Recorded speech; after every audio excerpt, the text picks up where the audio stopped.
the 2023 World Series champion Texas Rangers. Championship DNA is resilient.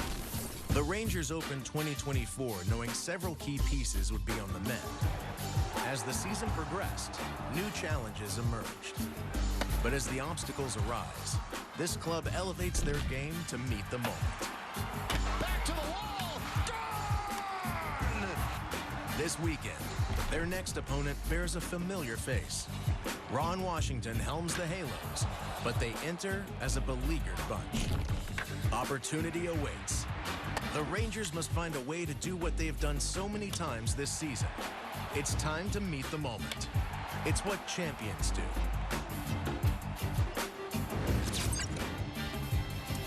Welcome to Friday night at the ballpark as we bring you into Rangers Live, presented by Smoothie King. The City Connect jerseys are back again this weekend, and the Rangers continue this 6-game homestand with tonight's first of 3 against the Los Angeles Angels, who have not played an AL West opponent until now. And guess what? They're going to do it with the roof off. They are peeling it back as we speak and as we bring you inside Globe Life Field. We're glad you could join us this weekend for a fun series between the Angels and the Rangers. Leslie McCaslin alongside Mark McElmore. Going to be a beautiful night. Not many probably left with the roof open as the Rangers tried to extend their 1-game win streak they got right before having that day off. Mac, what do they got to do today? Just go out and win. Just play baseball. Play their brand of baseball, and it starts on the pitching mound. No question about it.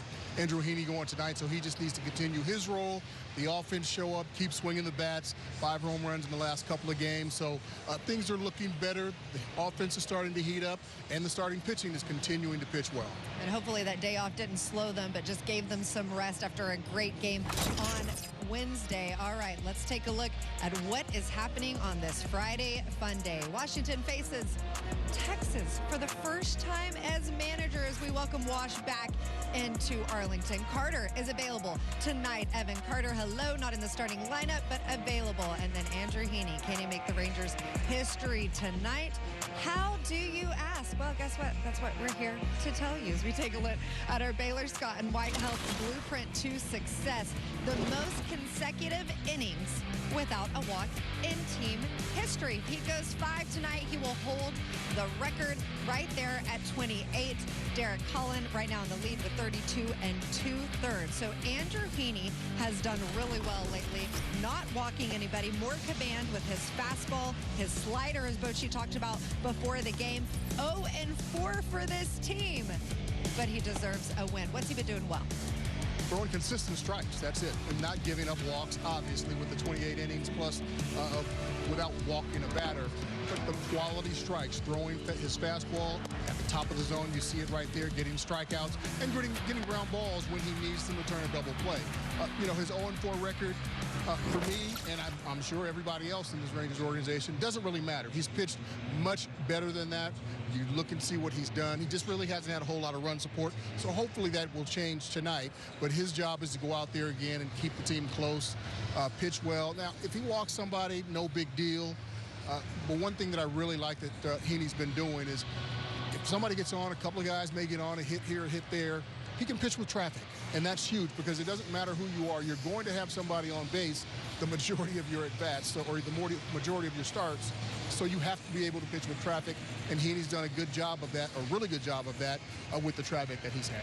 Got to be confident, too, in the way he's pitched. Gave up 8 hits and 2 runs in his last 5 innings against Colorado, but hopefully he can turn things around a little bit tonight as we say hello to Emily Jones for the first time. Emily, tell us, though, when help is on the way. When do some of these guys start to return? I know. They're starting to trickle in. At least the good news is starting to trickle in, which is a good sign for this team. Obviously, 13 players on the injured list is not ideal, but slowly but surely guys are working their way back, and probably the guy that will be back first will be Dane Dunning, who threw a bullpen today. The plan for him was a bullpen today, another one on Sunday, and then we'll see how he feels after that. Don't feel like he'll need a rehab assignment, which is a good thing, but all indications is that Dane is on his way back from that shoulder injury, and as hard as it is to go without Dane and for him to be away from the mound, it is something that is better handled at this point in the season than it getting worse and then lingering on. So Dane was pleased with what he was able to do today.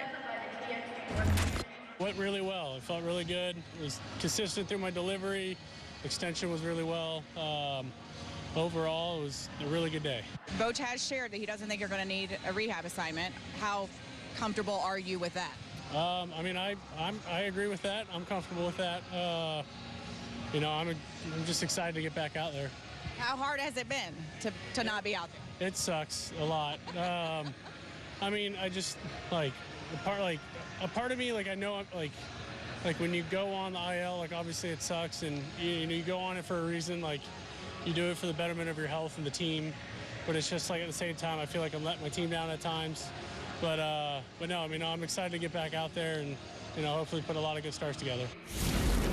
Yeah, but Boch not ruling Dane Dunning out for that Philadelphia series, especially without that rehab start. So things progressing quite nicely for Dane. Also some good news, Nate Eovaldi also with a very good bullpen session today. Positive reports on that. So slowly but surely, guys working their way back. Evan Carter did not have to go on the IL, thank goodness, but he is available, as you mentioned, Leslie, off the bench. Boch said he just didn't want to start him, throw him back into the fire off of a lefty, since it's been about a week since he's had any live at-bats. Thanks. We needed some good news up here, and we appreciate it. And that is the good news, that guys are starting to come back. Evan Carter, too, and I love hearing that. They're like, they could have started him, but they're going up against the lefty today, so we're not going to throw him to the Wolves just yet. And then Dane Dunning, as soon as this road trip, Mac, this is big news. It is very big news. You know, you've got two of the Rangers' best pitchers, Eovaldi, who is the #1 guy for this staff right now, and you've got Dane Dunning, who was the Rangers Pitcher of the Year last year, off to another good start. So getting those two guys back at the top of this rotation with the way Michael Lorenzen's been pitching, the way Andrew Heaney's been pitching, you have to love adding those guys here in the near future. Hopefully, maybe next week. Dane Dunning probably next week, but Eovaldi right after that. So, yes, that's great news for this ball club. Great news just to not have 13 guys on the IL. Hopefully we can say that in the next couple of days. Here is the list of guys not on the IL who are in the lineup tonight. Simeon Sear-Lowe lead the way. Adolis Garcia has been phenomenal the last couple of games.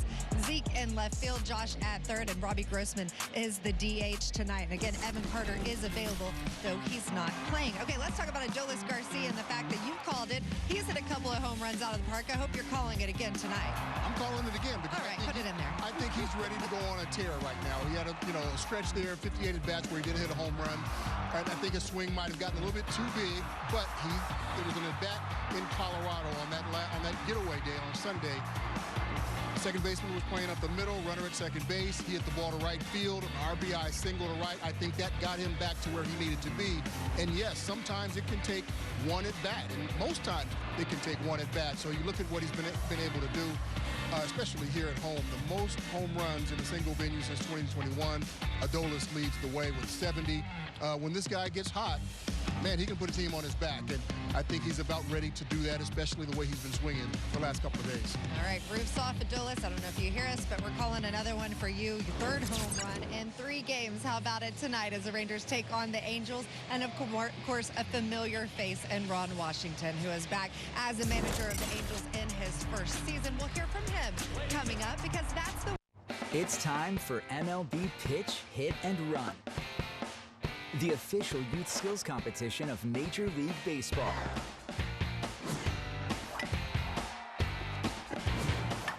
Host a local event and give kids in your community a chance to compete in the Pitch, Hit, and Run finals at the 2024 MLB World Series.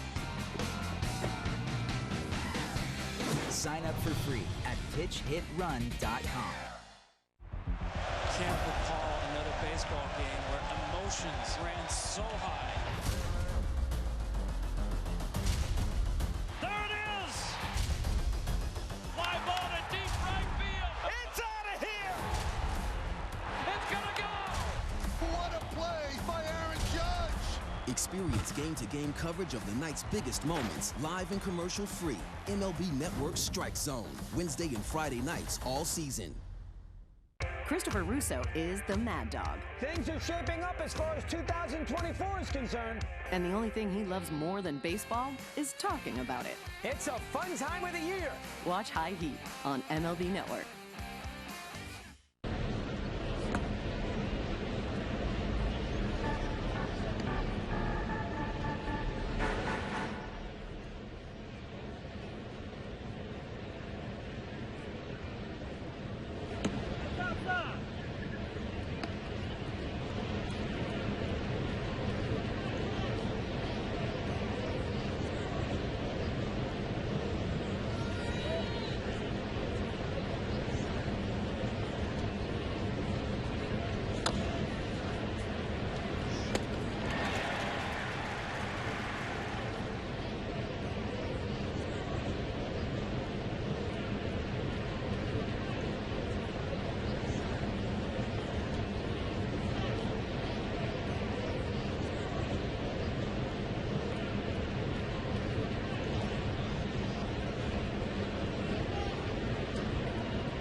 long, count on Valley Sports to cover it all. Strike three call. Every game is a chance to once again witness greatness. 3 straight home runs for the Rangers. Don't miss a single moment. It is done!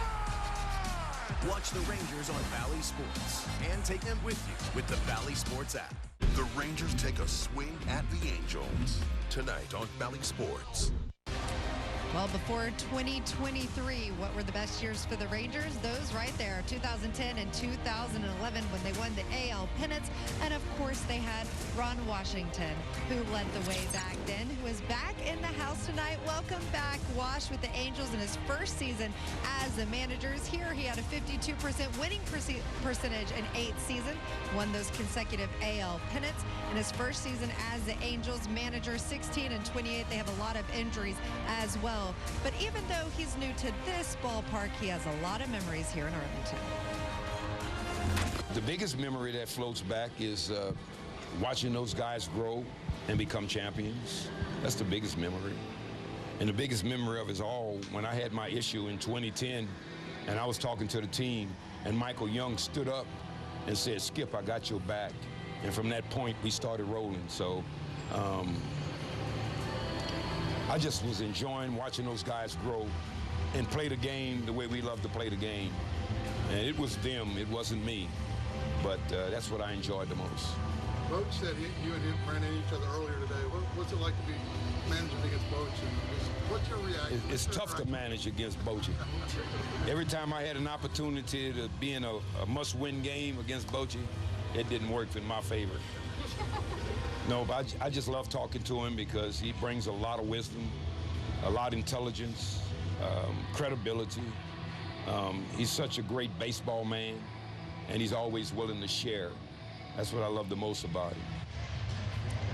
Always good to see Ron Washington in the building. I get chills just listening to him because you can tell how much he cares, how much he cared then, and he still cares now. I'm glad to be here.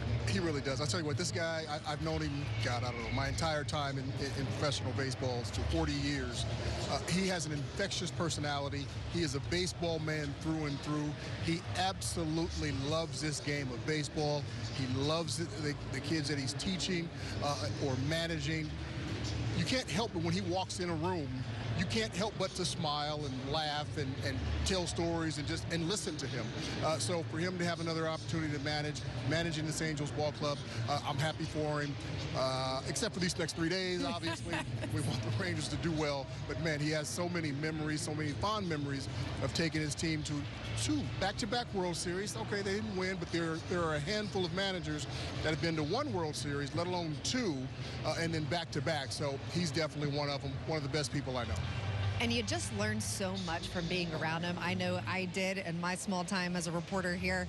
Mac, what a good hire was he for this Angels organization? Huge, because the Angels are kind of in a rebuild. They may not say it publicly, but they've got a lot of young players on this ball club. And the one thing, or probably the best thing that Wash loves to do is teach. Every single day he's teaching, he's working with somebody. He was telling me earlier that one of his coaches calls him his assistant because he's always there working, giving a little bit here, a little bit there, and he likes to talk with his players. He's in touch with his players. So for me, it's a great hire.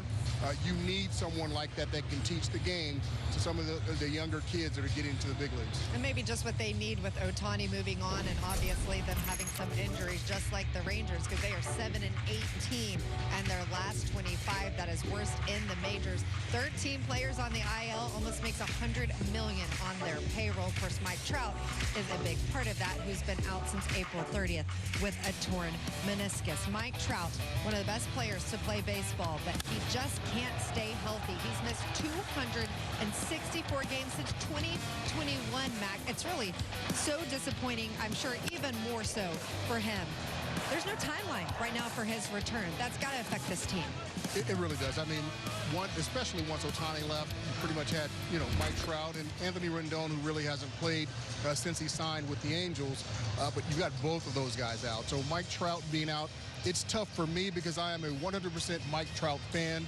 This guy plays the game. He plays it at such a high level, and that's what we were used to seeing. Except the last 3 years, he's had that injury bug, unfortunately. but man, they definitely miss him. Even if Ohtani's not on the ball club, this is the guy. For me, I hate not seeing him play. It's kind of bittersweet because when he does play against us, he typically does well like he does against everybody else. But yes, it's a big hole in their lineup without Trout in there. Well, he's just one of those guys. It doesn't matter if you're an Angels fan. Everybody comes to the ballpark to see Mike Trout play. It's good for the game of baseball. Hopefully he gets healthy soon. Meanwhile, there is another familiar face in this Angels lineup, that of Willie Calhoun, the former Ranger, doing well lately. He's DHing and batting 6th tonight. And I just think it's so interesting to hear Ron Washington talk about coaching Willie and all the things he's been able to do and work with him early. What impressed you about what Wash had to say? Well, number one, Wash is in tune with every one of his players. Actually, he's in tune with most players around baseball, but especially the guys that he's managing or coaching. Talking about Willie and how much Willie's improved, and really it's been his mindset. He's off to a great start with the Angels, got called up May 1st with them. So for me, Willie Calhoun is in the right place with the right manager. Ron Washington will absolutely bring out the best in Willie Calhoun.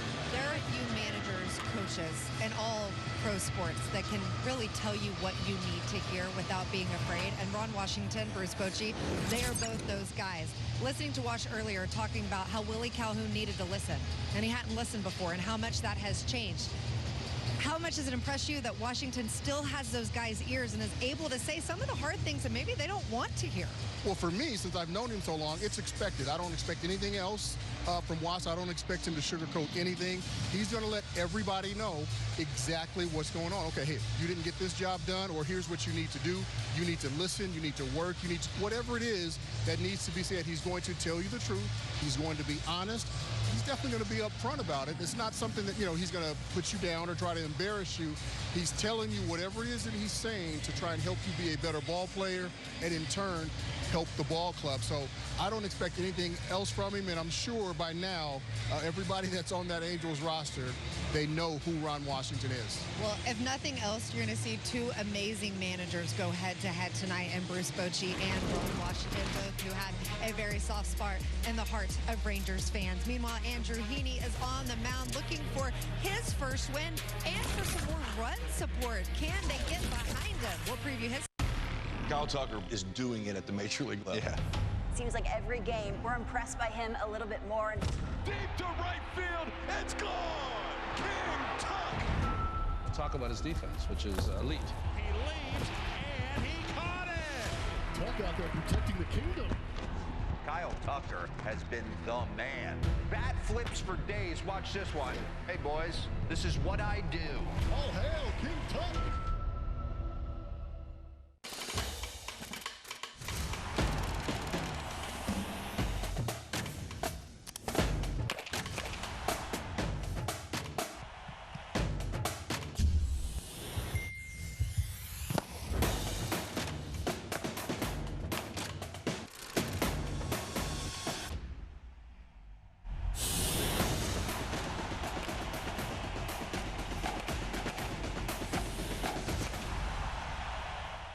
Christopher Russo is the Mad Dog. Things are shaping up as far as 2024 is concerned. And the only thing he loves more than baseball is talking about it. It's a fun time of the year.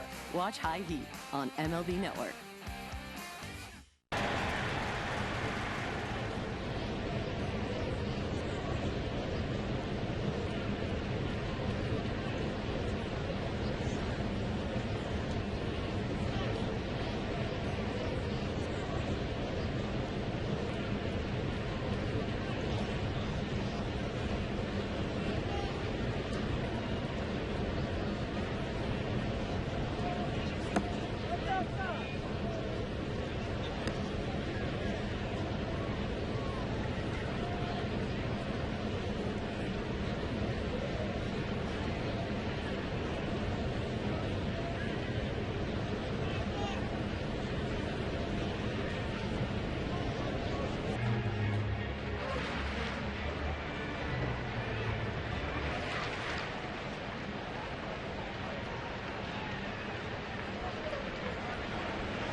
get it done. It's incredible to get to be a part of something that impacted so many people's lives. I'm really thankful for it. You can't really put it into words.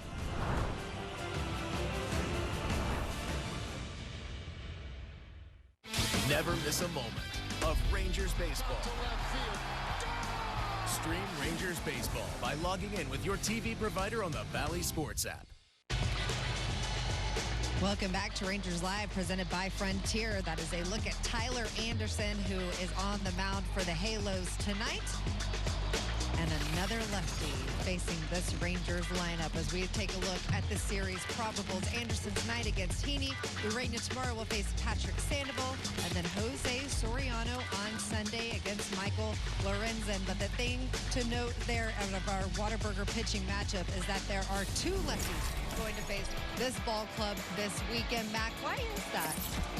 That's just the way the rotation fell. Oh, okay. Yeah, you can't really set your rotation because a team doesn't, hit a right-hander or a left-hander well. They have to go on their 4 days rest. So but unfortunate. Very unfortunate because the Rangers haven't done well against left-handed pitching so far this year.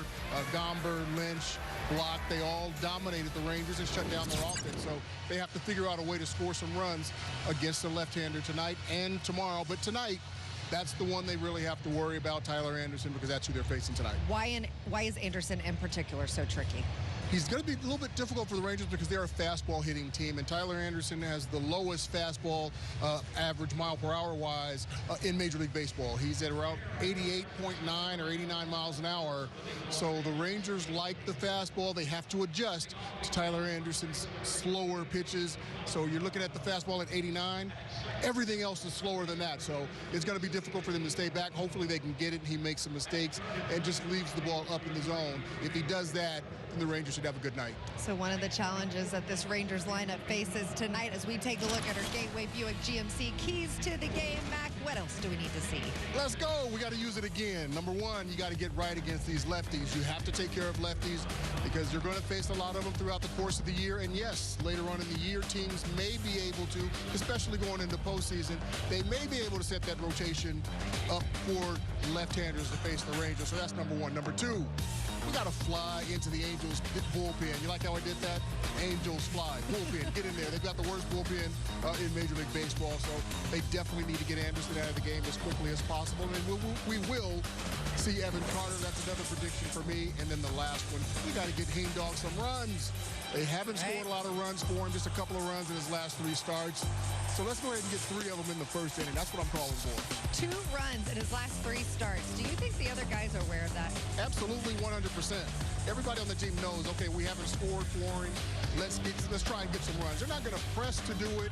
They're just going to go out there and continue to swing the bats, and hopefully they can get some runs for him. But you better believe every player on that roster knows, hey, we haven't scored a lot of runs for him. Let's get him some run support. And it's also the other way around. If you also have somebody on the team, on the staff, where they score a ton of runs for. So it's not that they're trying to play better against one guy or the other.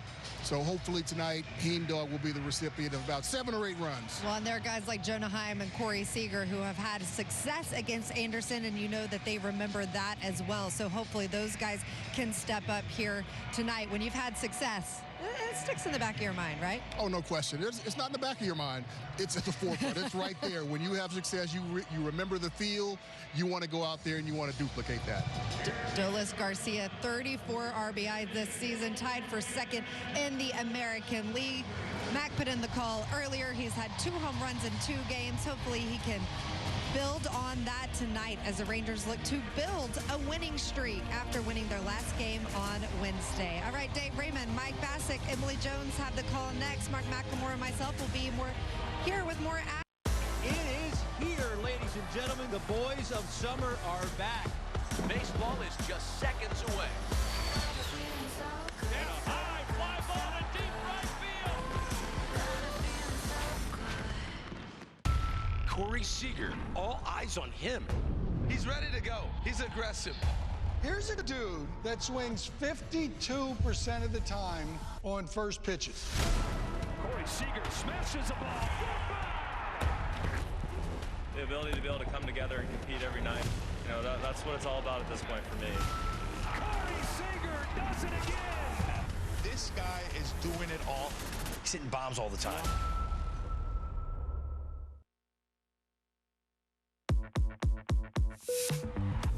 This is your captain speaking. We'd like to welcome you on board MLB The Show 24. It's a good one. Where gamers can play as their favorite baseball teams, create custom players, and even relive history with some of baseball's greatest legends. Now, we invite you to sit back, relax, and enjoy the show. Can I play? Rated E for everyone.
Place covered.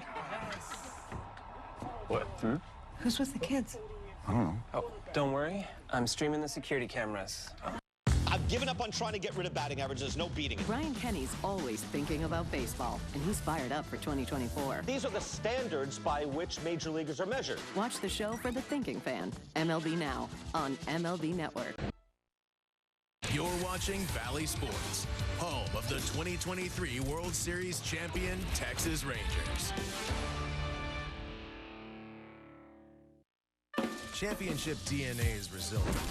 The Rangers opened 2024 knowing several key pieces would be on the mend. As the season progressed, new challenges emerged. But as the obstacles arise, this club elevates their game to meet the moment. Back to the wall! This weekend, their next opponent bears a familiar face. Ron Washington helms the Halos, but waits. Rangers find a way to do what they've done so many times this season. It's what champions do. Yeah, the champs ready to open a series in division tonight. Rangers baseball presented by Choctaw Casinos and Resorts. The Angels roll into town tonight on a City Connect Friday. Yeah, the Peagle is out. And guess what else is out today? The natural sky up above. Roof open here at Globe Life Field. A gorgeous night for baseball.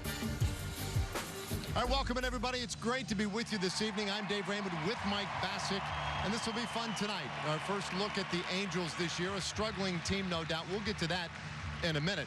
First, though, it's the Rangers. They got a win in that finale against Cleveland, starting to look a little better offensively. No surprise, Adolis Garcia right there in the middle of it. Yeah, when Adolis Garcia gets going, so do the Texas Rangers.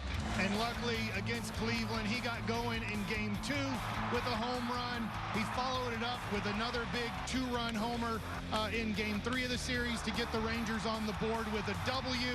And I love what Bruce Bochy said about Adolis Garcia. He said he loves him dancing. He also loves seeing those teeth and making sure that he's smiling. And he was really good against the Angels last year in the 13 games, 884 OPS with the 8 extra base hits, 4 of those being home runs, and 11 RBIs last year. Well, speaking of the Angels, this has not been a good start down in Anaheim. No, and you don't really like this team on paper after losing Shohei Ohtani, and then we see again for the Angels, and this has been pretty common, unfortunately. Mike Trout, Anthony Rendon out due to injury, and if you look at since 2021, they just miss a lot of games as a team, and right now they are not playing good baseball if you look at those last 27. Hopefully the Rangers can take advantage of that. Yeah, this is a great opportunity for the Rangers now before they head out onto the road. First divisional games all year for the Angels as well, which is somewhat unique. Now, another storyline tonight will be the managers in this game. The only two guys to take this.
Rangers coming off a very well-deserved and much-needed day off. The Rangers back in action, trying to get something going in the positive direction and build off of that win in the series finale against the Guardians. And it will be a fun matchup because we get to welcome an old friend to town in Ron Washington. And as we see in our Shiner Box Spotlight, two of the game's best. And so much baseball between these two guys and so much success with this franchise. And you look at those numbers and just what Ron Washington did for this team, bringing it back to prominence, and then Bruce Bochy, obviously, resume speaks for itself and bringing this team its first World Series championship. And as Boch said today, look, I'm glad Wash became a manager again because now I'm not the oldest one in the game. That's Wash's title. Yeah, Wash really seemed to respond to that today. When told that news that Boch said that, he said, well, I thought Boch was older than I was. Well, anyway, a couple of guys who will compete today on the field with their two clubs. Let's take a look at the Angels starting lineup today, 16-28, and they are 8 back of Seattle in the division. Shanuel at first base, Rengifo at third, Ward in left field. It's Pilar, Ohapi, and our old friend Willie Calhoun DHing batting 6th. Joe Adell in right field, Neto at short, and Paris at second base bats ninth. Well, your Nissan starting pitcher, Andrew Heaney, looking for his first win of the year, but really pitching well this season in his 8 starts, 41 innings pitched, the 4.39 ERA, only 9 walks, 39 Ks, and 245 batting average against. And then we look at StatCast here, powered by Google Cloud. We look at the arsenal, 4-seam fastball, slider, changeup, and curveball. We look at the speeds, 91, 81, 84, and about 76 miles an hour on that curveball. Well, he is all set, and his first pitch of the game. Yeah, that one, a fastball right in there, strike one. Heaney, one of the things we've seen with him lately is a little more up-tempo pace on the mound, and his slider is outside. I feel like the Rangers have said that quite a bit about their starting pitchers, is they want it, they're doing it, and they're successful with the results of it. 1-1 is a little bit wide. Now, some guys would say, well, yeah, when I'm pitching better, my pace is better. I'm not worried about runners. I'm ahead in the count, that kind of thing. But who knows which comes first, that chicken or that egg? That one just missed low. He was shooting for the bottom of the zone, and Shonowell very patiently let it go. Now a 3-1 count. That's fouled away. Well, I'm not trying to jinx anything to start the game off here, but we don't see a whole bunch of walks from Andrew Heaney lately in baseball games. No, and you do have to figure, I think if you're Shonowell, if he's been coached at all, he's probably got to know that it's going to be close or in the zone here. He's a good leadoff hitter. He's done a nice job for them, and he takes strike 3 called, and that's a perfect illustration of what you're talking about, Mike. Great job by Heaney to come back from the 3-1 count and get the strikeout. And as we look at the defender defense for the Rangers, outfield Duran, Taveras, Garcia. In the infield, Smith, Seager, Simeon, Lowe, and behind the dish, the Gold Glover, Jonah High. All right, Luis Rengifo, switch hitting third baseman, goes right after strike one. Swung at a slider that I'm not sure it ever was a strike. Rengifo just back in the lineup with these Angels, coming back off the injured list, and he swings wildly at strike 2. And we're talking about throwing strikes. If I'm Heaney, I don't know that I would throw anything close to the zone right here. No, and as you're doing this, you're thinking, well, I've thrown 2 sliders down and in below the zone. I can throw that exact same pitcher, maybe run one up high.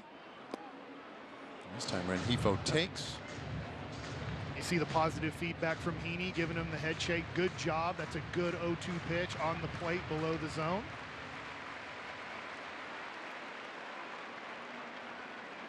All right, the 1-2. And that ball is right down the line for a base hit. Rengifo takes a big turn. He's going for 2. Here comes a throw, and Rengifo dives in there with a double.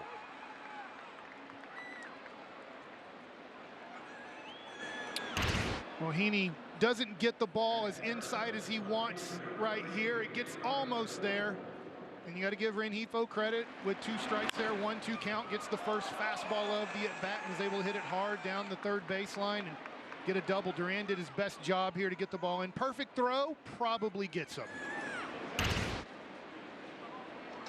So a man in scoring position in the first inning. Taylor Ward, the batter. A long hold here from the left-hander. That one comes way inside, ball 1. Ward at .269 for the year with 8 home runs. Former first-round pick dating back to 2015. And he takes a high strike, 1-1. That's Heaney's favorite fastball right there, that one that just catches the top of the zone. And he tunnels that breaking ball out of there where it looks like it's going to be in the zone and drops out of it.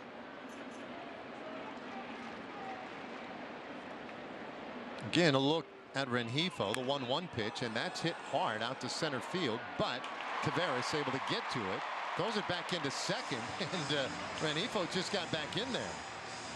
I think it's had that pretty well timed up, but he made that closer than it needed to be. Yeah, this is where you check the outfielders before. He knew that Leote was shaded opposite field there and probably had a thought that that one was going to fall in, and he wanted to score. As you see the secondary lead from Rengifo, turns his back, takes a look at it halfway, gets back after the line drive out to center field. So now Kevin Pillar, and he'll take a backdoor slider, strike one.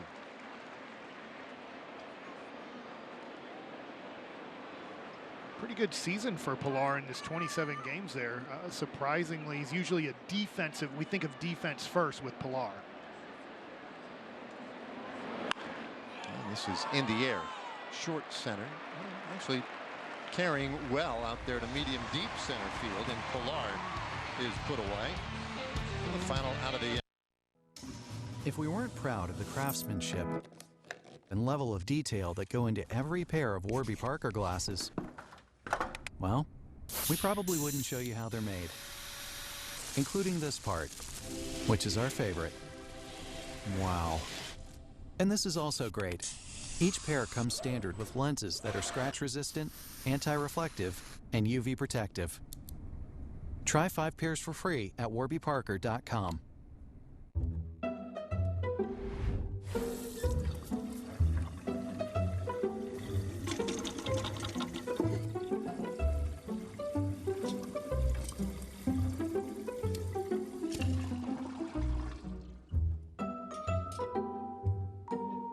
There's an easier way. From repairs and cleaning to remodeling and more, Thumbtack makes it easy to care for your home. Download the Thumbtack app and start caring for your home today. Why pay too much for cable TV when it costs less for Fubo TV? Get all the channels you want with all the entertainment you love for the price that cable can't beat. Start watching at FuboTV.com. Well, I track my subscriptions in spreadsheets and I always get it right. We'll see about that. I just downloaded Rock'em on your phone and it looks like you're paying for your ex's meal delivery kit. What? There goes $400. Maybe not, because when you cancel through the app, they'll even try to get you a refund. Download Rocket Money today.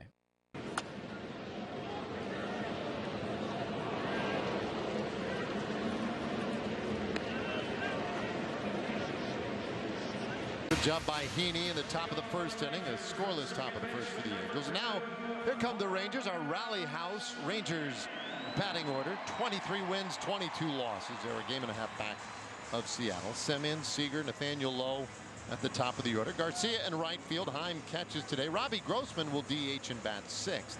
Then it's Duran, Josh Smith, and Leote Taveras at the bottom of the order. Your Nissan starting pitcher for the Angels is lefty Tyler Anderson, having a very good year in his 8 starts, 49 1/3 innings pitched, the 2.92 ERA and only 2.04 batting average against. Buckle up, first pitch, and that one right in there for a strike to Semien, who normally does not let that first pitch get past him. Anderson this time up and out, and it is 1-1. You see Semien in those 45 games this year, off to a really nice, another all-star start. You're going to see that a lot from Anderson. He worked on his changeup in the offseason, talking to the Angels people, and they said that he's really got his changeup back from where he had it with the Dodgers when it was a really good pitch. We see back-to-back there, and I've always enjoyed watching Anderson pitch. You see the replay there with like the triple kick. It looks like his foot has fallen asleep and he's trying to wake it up before it hits the ground. That's really good. That or the Elaine dance. It's one of the two. Here's a 2-2, and that ball is pounded high in the air, deep out to left. Ward, though, seems to think he has room, and he does. One away. Well, I talked about Tyler Anderson's changeup. We see the arsenal right here. We see the four-seam fastball thrown 41% of the time, the changeup 35% of the time, and he'll mix in a cutter, occasional sinker, and it looks like he's throwing a few sliders there. 89 miles an hour. Does not throw hard, but he changes locations and changes speeds. His first offering, a big swing and a miss by Corey Seager. You see Seager's numbers for the year: 5 home runs, 16 RBIs for Corey. But this is a left-handed pitcher that he has handled well over the years. .391 average against Anderson. And he takes low, 1-1. Yeah, a lot of success against Anderson. Lefty on lefty, has to feel comfortable when you look at the home run, triple, 5 RBIs. I have a question about the Simeon fly ball. Did it matter at all that the roof was open to you on that? Well, there's a check swing tapper back to the mound. And Anderson shovels it over to first in time. 2 away. Here's your AT&T Fiber fast pitch.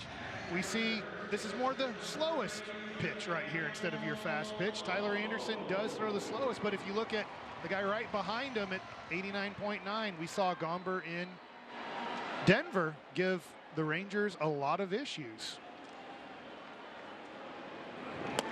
First pitch to Lowe.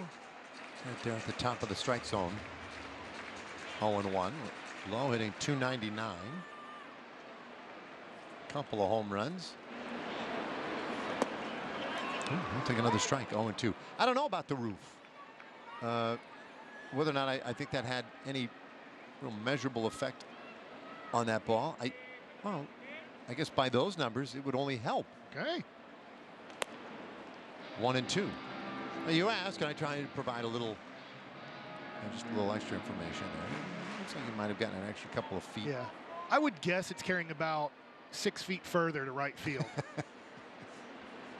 Lowe just does get a piece of that one. That is really cool. I haven't seen that one yet by us, and that is really cool to know that, especially with the roof open, that we can give you those numbers that a little bit more carry, obviously not much to left, a little bit more to right field. It's definitely been the case that right field, especially in that corner, you get a little more. That ball high in the air to center. Pilar goes back about 3 feet deeper than he normally would to make that catch. And the inning is over. A 1-2-3 for the Rangers. So Anderson looks good in his first inning. With Home Chef, home cooking is so simple, you go from step 1 to done in practically no time at all. Our convenient and delicious fast and fresh meals are packed with fresh ingredients and ready in minutes. Which means easy prep and no cleanup. Just pop the entire meal in the microwave or oven, heat, and enjoy. Delicious, meat simple. Get 18 free meals plus free shipping today at homechef.com. This is Tonal.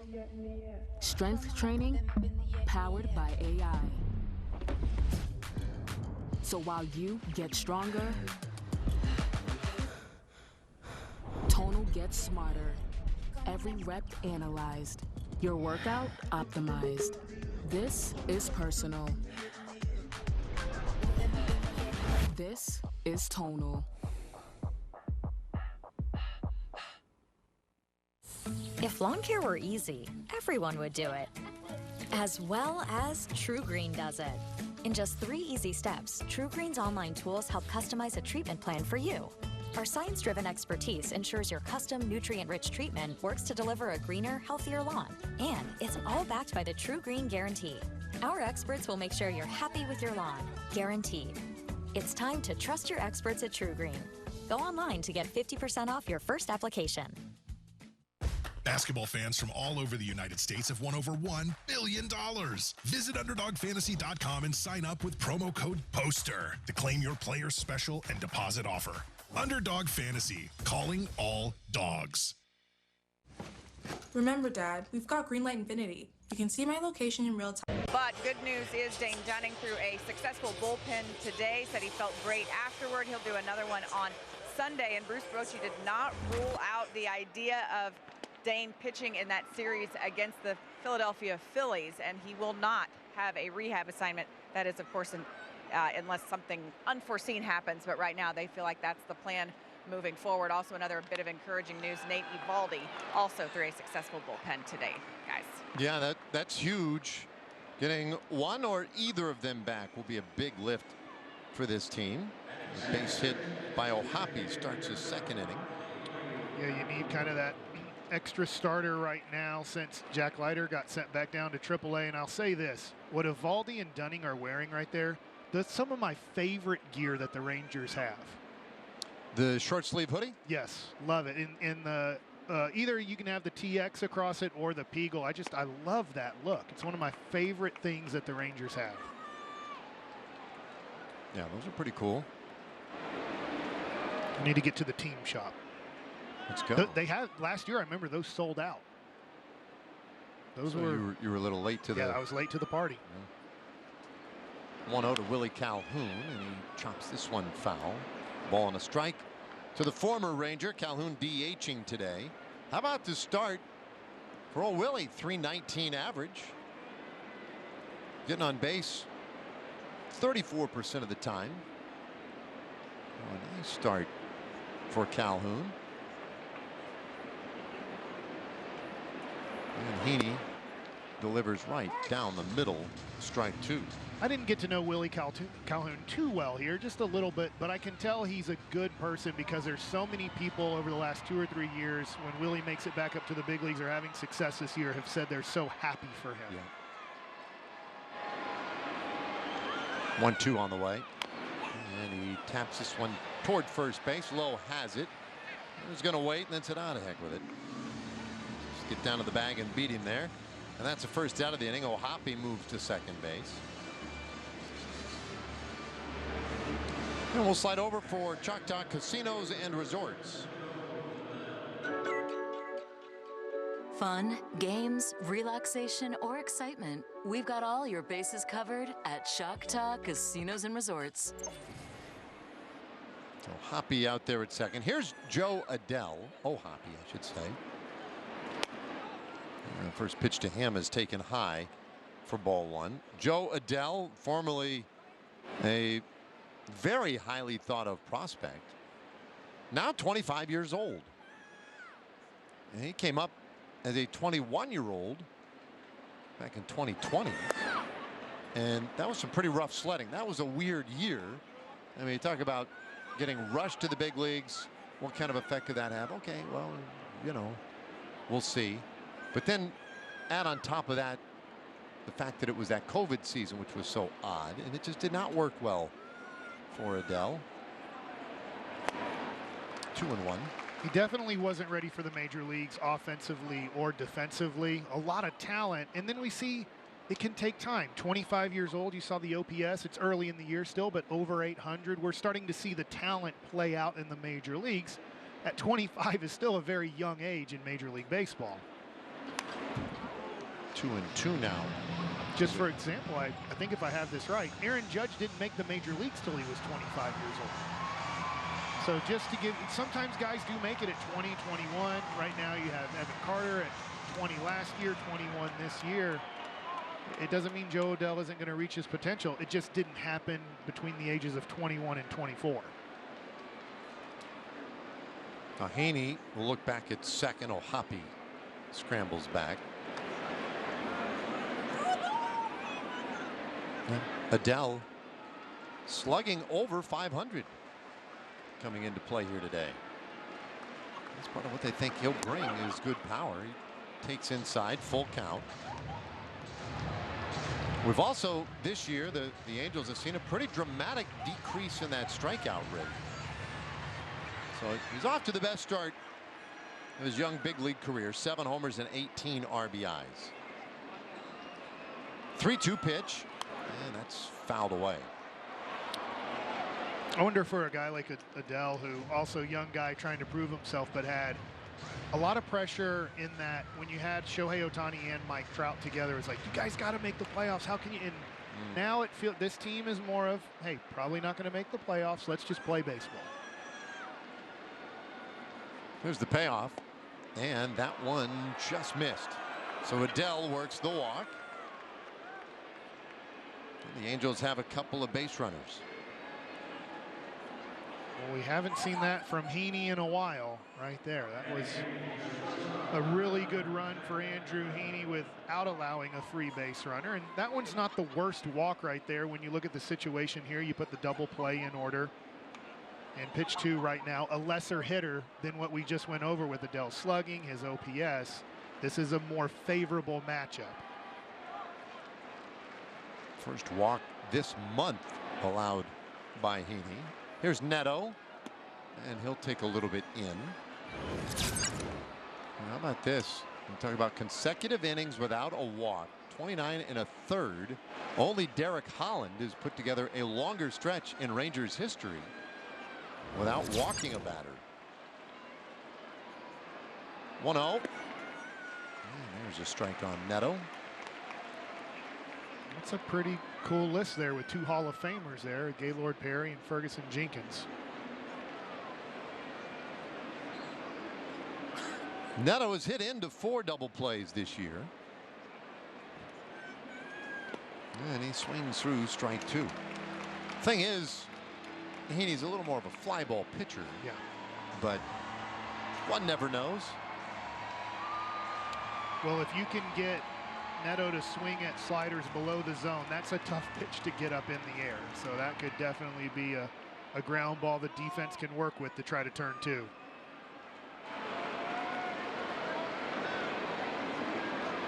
The 1-2 pitch. Man, that's a little tapper off his foot, foul. So it'll be interesting here. He's throwing a few breaking balls, getting success here. He did this against Rengifo and then went to the fastball and kind of missed that inside location and gave up the double. His slider numbers are better than his fastball numbers. So I think if he shows a fastball here, it'll only be for show above the zone to go back to the breaking ball.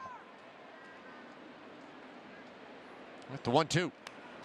And a foul ball. And for me, that wasn't a great spot there. I feel like he got a little bit away with one. He wasn't trying to just go outside corner 92. He was trying to go at the top of the zone or above the zone there. But the 92 usually can make the slider more effective. Well, he goes with the slider that time, but Neto lays off. 2 balls and 2 strikes, and it's become a long inning now for Heaney. This will be his 20th pitch coming up. That is to say, 20th pitch in this inning. Just a 15-pitch first inning, and that is low. It's a full count. Now you need to throw a quality strike here. Heaney knows it. He's tried to get a chase there with the slider. Neto bit on it before in the at-bat. Now you need to throw a good one. If he doesn't swing at it, it's strike 3. If he hits it, you want weak contact. Here's the payoff, and that one is out to center field, slicing back toward Taveras, and he makes the catch. Well, that one had that perfect curl in toward Taveras. If that's slicing away the other way, that could be trouble. And Leote gets a good jump here. We'll see as that ball's hit. He's making his way towards the ball, slows down, catches the ball a little bit above the waist. Looked a little Devon White style right there, the way he caught it, if you can remember the outfielder who used to play for the Angels early in his career, also Blue Jays and a few other teams. So now Paris takes high. Uh-oh. Well, the Rangers have... we changed the air conditioning when we're pitching, huh? Yeah, engineered that wind to work a little more to their favor now. That's next level.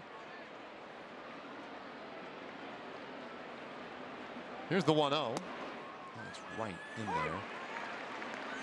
Strike 1. What if you had on PitchCom right now? You can tell the wind's blowing in now.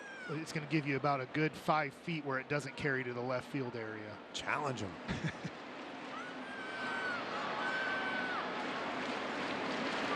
Fouled away. Strike 2 on Paris. Another young player, Paris. 22 years old. He was a second-round pick out of high school up in Northern California, Oakley, California. Went to Freedom High School. That was back in 2019.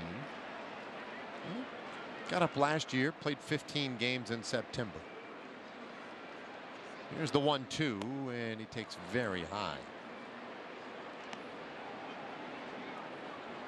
Andrew didn't want it that high right there, but he does change the eye levels with 91. Has a pretty good breaking ball going today. Let's see if he can get that strikeout with it. Hoppy at second, Adele at first. And that's ball 3. Well, the tough thing here is when we think of the outfield right now for the Rangers, they have 3 tremendous arms in the outfield with Duran, Taveras, and Garcia. But with 3 and 2, Hoppy should be able to score pretty easy if there's a hit. Well, runners will be on the move here. There they go. The 3-2 pitch. That's strike 3 called. Paris down looking, and the inning is done. Second strikeout for Heaney, and it came at a great time.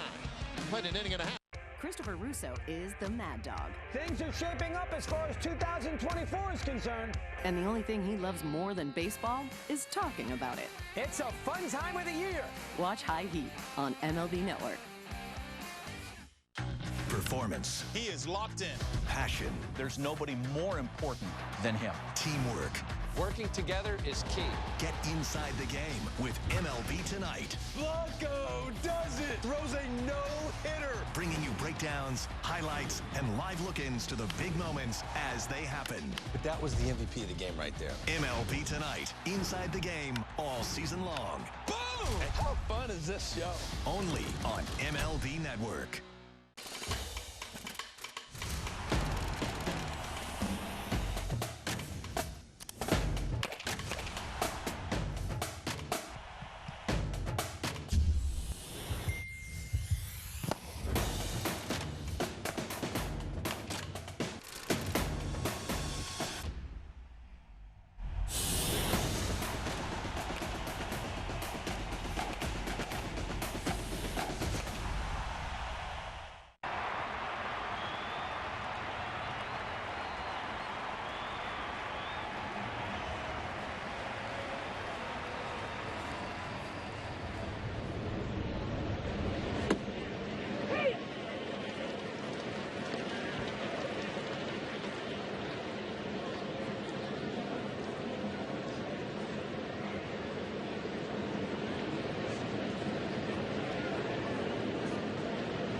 Hitting 65 of the 100-plus mile-an-hour home runs since 2022. Might have not said that perfectly, but there's a better chart there for you to look at. There is, you see the 100-plus mile-an-hour exit velocity. 65 home runs there for Adolis. I believe he has 76 total in that time, so he has 11 that have been under 100 miles an hour. Yeah, which is interesting, right? Because you brought that up. Here's the 1-0. To Garcia, and he hits that one out into short left field. Ward coming on, makes the catch. You're like, well, I mean, you probably don't hit a ton of home runs. No. Less than 100 miles per hour. Well, that's a good point. We looked it up, only 11. Especially from a guy like Adolis, because you'll see some home runs, and I bet the ones that are home runs below 100 miles an hour are usually, I'm going to guess, down the left field line that just get out. Jonah Heim, and he sends that one deep out to left. Ward is back. That one is gone. A solo shot for Jonah Heim.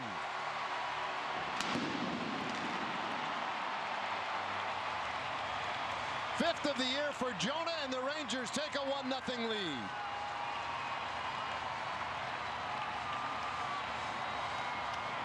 Well, it's Heim time in the second inning. As Jonah Heim gets the four-seam fastball, Anderson tries to get it in there, doesn't get it in enough, and we see the ball hit just over 100 miles an hour and just out of the reach of Ward.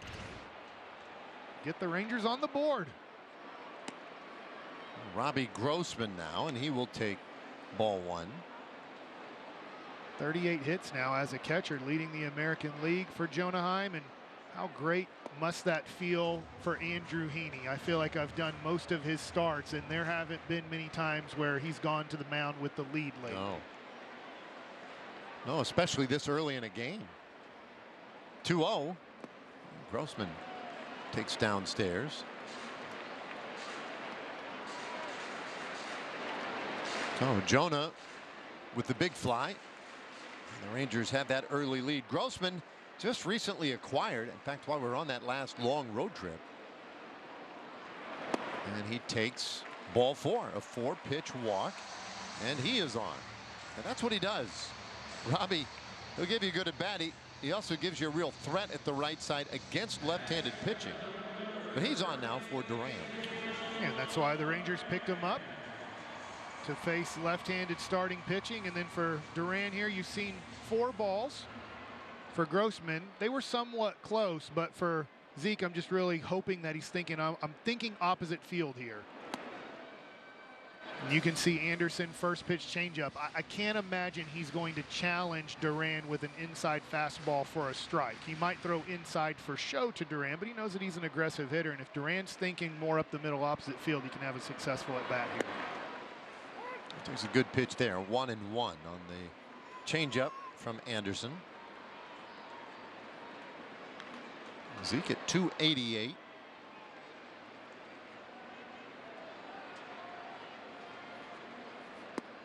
And watch the breaking ball low. Say breaking ball, cut fastball. 2-1. You can see those batting gloves. I'm loving some of the style today. The camo batting gloves. Well, that one sneaks in the side door there. 2-2 to Duran. I'm assuming he's going to be wearing those all weekend as we celebrate in Major League Baseball Armed Forces. I would say day, but weekend. Yeah, tomorrow's Armed Forces Day. Okay. And we're taking the whole weekend to celebrate our military, show some appreciation for everything they do, and so the guy's getting to express that in a number of different ways.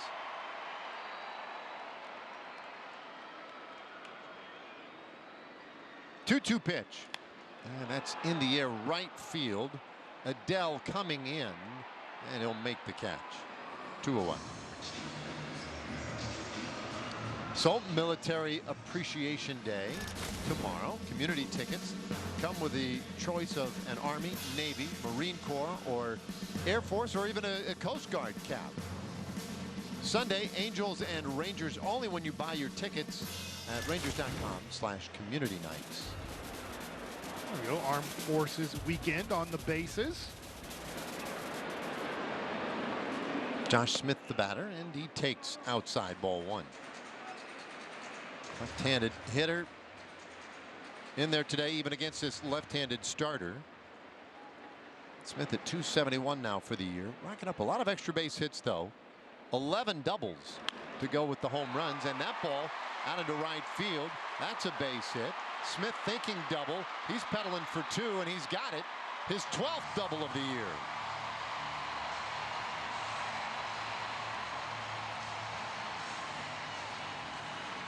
A great job by Josh Smith here, getting a 4-seam fastball middle away, hammering it here into right field, and I love the way he was running here. He was thinking double out of the box. If you don't think double as soon as you hit that ball, there's no way you're getting to second. Robbie Grossman easily makes it to third and gives Leote a great chance, and you just think about the bottom of the lineup and how threatening it can be with Duran, Smith, and Taveras down there tonight.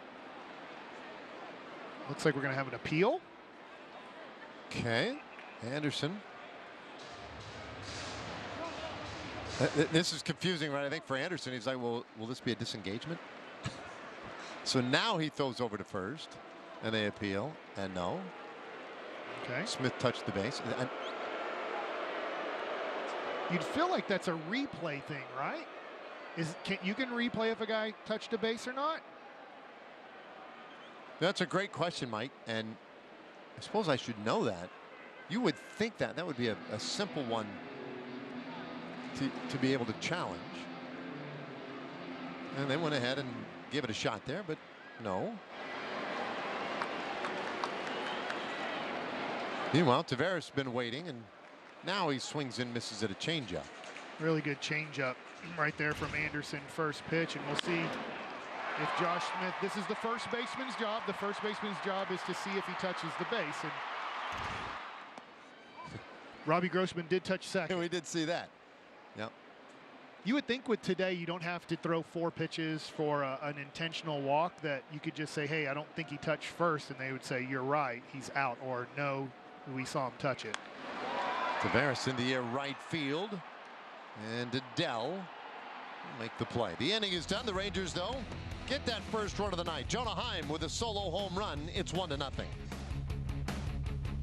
Christopher Russo is the mad dog. Things are shaping up as far as 2024 is concerned. And the only thing he loves more than baseball is talking about it. It's a fun time of the year. Watch High Heat on MLB Network.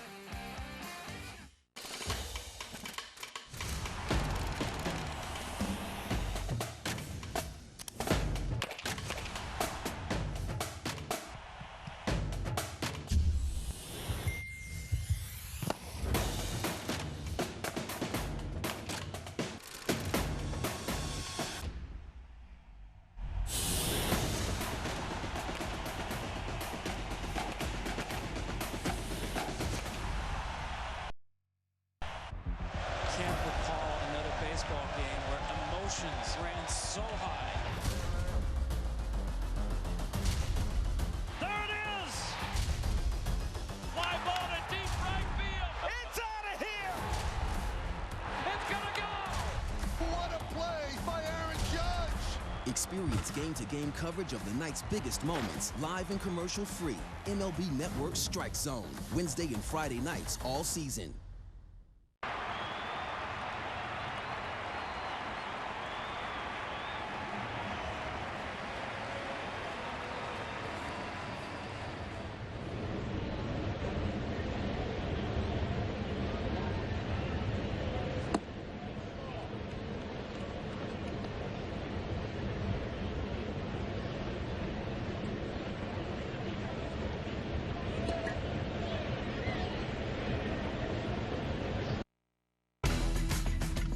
Rangers baseball is brought to you by Choctaw Casinos and Resorts. And Baylor Scott and White Health, the power to live better. With the home run by Jonah Heim, Rangers have a 1-0 lead. And now a ground ball foul. Let's start it here in the third inning. Top of the order for the Angels, Shanoel, Rengifo, and Ward this inning. That's a pretty nice little run there for Shanoel.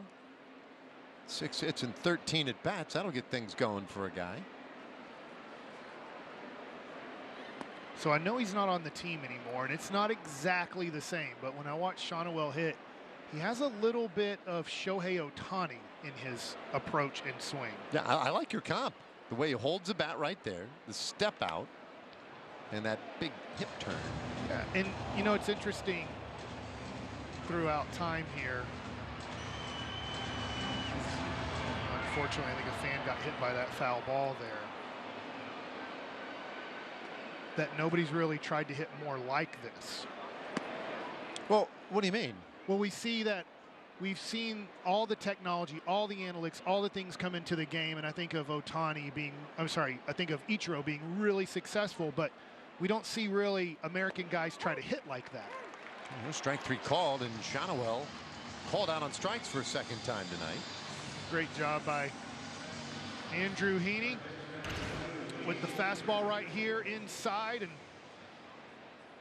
freezes Shanoel right there. And I guess what I mean by that is we've seen so many, and not a ton, but Japanese hitters come over, and they have this, especially from the left-handed side, this unique approach that you don't see from, let's say, American hitters, Latin American hitters, but we've never really seen that taught except for in, let's say, Japan for the most part.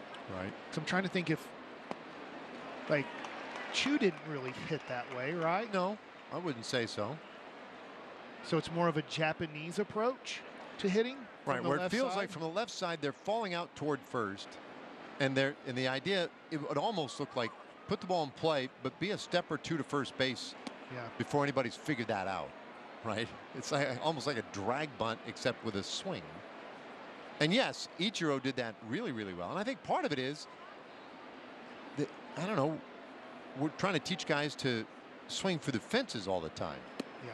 And I've always heard that Ichiro had as much power as anyone, but he just chose to slap it out there and take the singles and doubles. Yeah, I mean, we have the doctor of defense on Brian Boast. Obviously, he got to play with Ichiro when he came over, and he could confirm that he was a real, in batting practice, could hit the ball pretty far, as we see Andrew Heaney with his second walk of the game. It didn't really challenge Rengifo much there. Rengifo, you remember, had the double in the first inning. So a man aboard now for Taylor Ward. 1-0 Rangers on top. Good numbers for Ward at this ballpark. And he did hit a ball hard in the first inning. But for an out, he falls behind 0-1 here.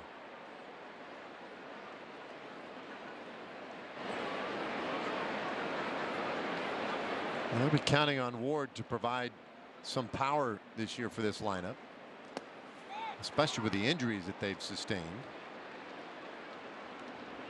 Good back pick there to see if they could catch Rengifo sleeping. But we haven't really even touched on the fact that Mike Trout is out. No real idea if or when he'll be back this year. Surgery on that torn meniscus in his knee. And you just hate it for baseball because he was off to a tremendous power start. He had 10 home runs in limited games. At the time, it looked like, gosh, if he can stay healthy, maybe 50 home runs in a season. But it just, unfortunately, Mike Trout, the past 3, 4, 5 years, just can't really stay healthy for a whole season. Well, that's up and in, 1 and 2. Trout has averaged 79 games per year for the last 3 years. That's pretty disappointing, and of course that's a huge loss for this team. Not to mention Ohtani, who walked in free agency. A swing and a miss and a strikeout of Ward. 2 gone in the 3rd inning. Really nice comeback from Andrew Heaney after walking Rengifo. He gets ahead of Ward with 2 fastballs inside, and then comes with that back foot slider right there. If you're wondering what a back foot slider is, it's where that slider is breaking towards the back foot of the hitter, usually obviously opposite arm side. If you're left-handed, that's a back foot slider to a right-handed hitter. Kevin Pillar now. And again, a toss over there on Rengifo, who, by the way, has 9 stolen bases. You know what's interesting is that's just kind of a, hey, I know you're over there kind of move, but I felt like that was going to be eliminated when they said, hey, you only have 2 times to go over there. And it's like, you don't really have time to waste one. Big lead, Rengifo going, pitches outside, throw down to second, a good one, the tag, not in time. Rengifo to the backside of the base, gets a hand in there safely, and that's his 10th stolen base of the year. Well, we know Ron Washington likes being aggressive on the bases. You're going first move off of a lefty. Rengifo gets that first move jump, and that's a breaking ball, a little bit tougher to throw, and then we see that's on the shortstop side, the third base side of the throw. So that's going to be a really tough play for Semien. And then you can't now really get close to the base, or it's considered blocking the base. So then you have a long way to make the tag. So it makes it now, when you do throw the ball on the third base side of second, so tough for the second baseman or shortstop to apply a good tag. Yeah, I think you had time to get him, but I think just going to the other side of the base would allowed Rengifo to get in there. Now the 2-0 to Pillar, and a check swing, little roller, first base side. Lowe has it, and he'll have no chance at the run of the throw to the plate, goes wide. And Rengifo scores from second. Pillar now advances to second base. And there's just the advantage of a ball in play and how it can make a defense do some strange things sometimes. We're tied at 1. This is a really tough play for your first baseman and pitcher here. Check swing bunt situation. You can see both guys a little bit hesitant to go after the ball. Then unfortunately Nate Lowe gets on the side of that baseball, and you can see this is almost like he throws a 2-seamer to home plate, and it gets away from him.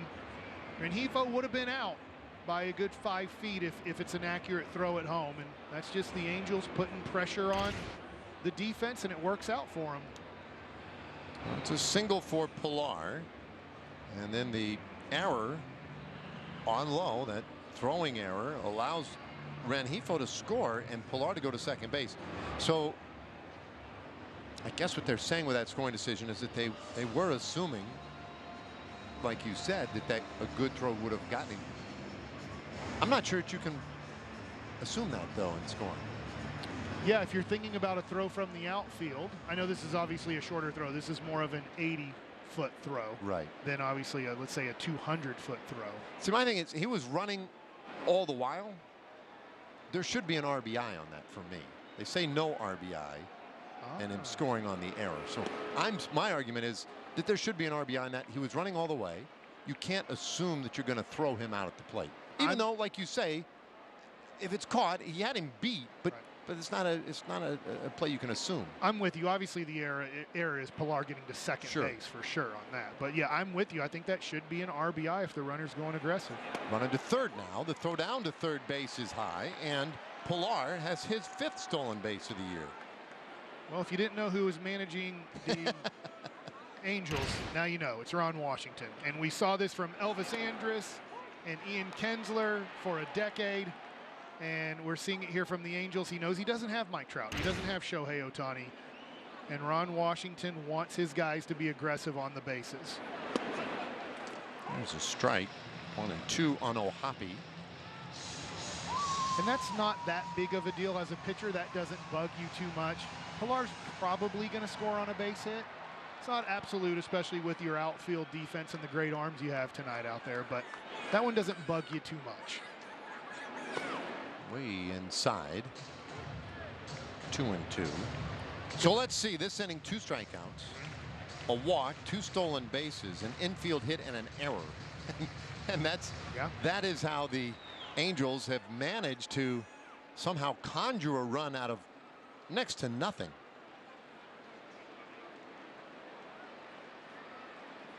Heaney's 2-2. That's fouled away.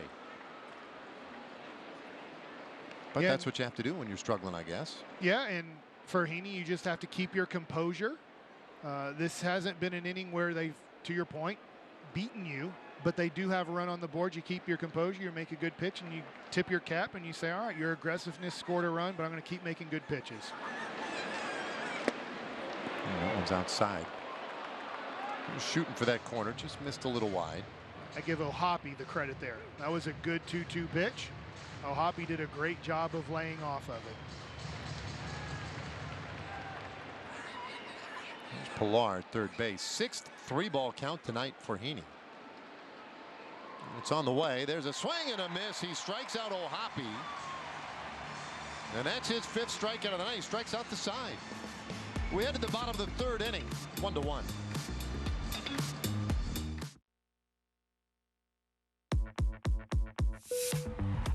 This is your captain speaking. We'd like to welcome you on board MLB The Show 24. It's a good one. Where gamers can play as their favorite baseball teams, create custom players, and even relive history with some of baseball's greatest legends. Now, we invite you to sit back, relax, and enjoy the show. Can I play? Rated E for everyone. Can't recall another baseball game where emotions ran so high. There it is! Fly ball to deep right field. It's out of here! It's gonna go! What a play by Aaron Judge! Experience game-to-game coverage of the night's biggest moments, live and commercial-free. MLB Network Strike Zone, Wednesday and Friday nights all season. Step up to the plate and get ready to play ball. The baseball show for kids where you can learn about batting, fielding, and everything in between from the real pros. Every swing is a big hit on Play Ball. Saturday mornings at 10 Eastern on MLB Network.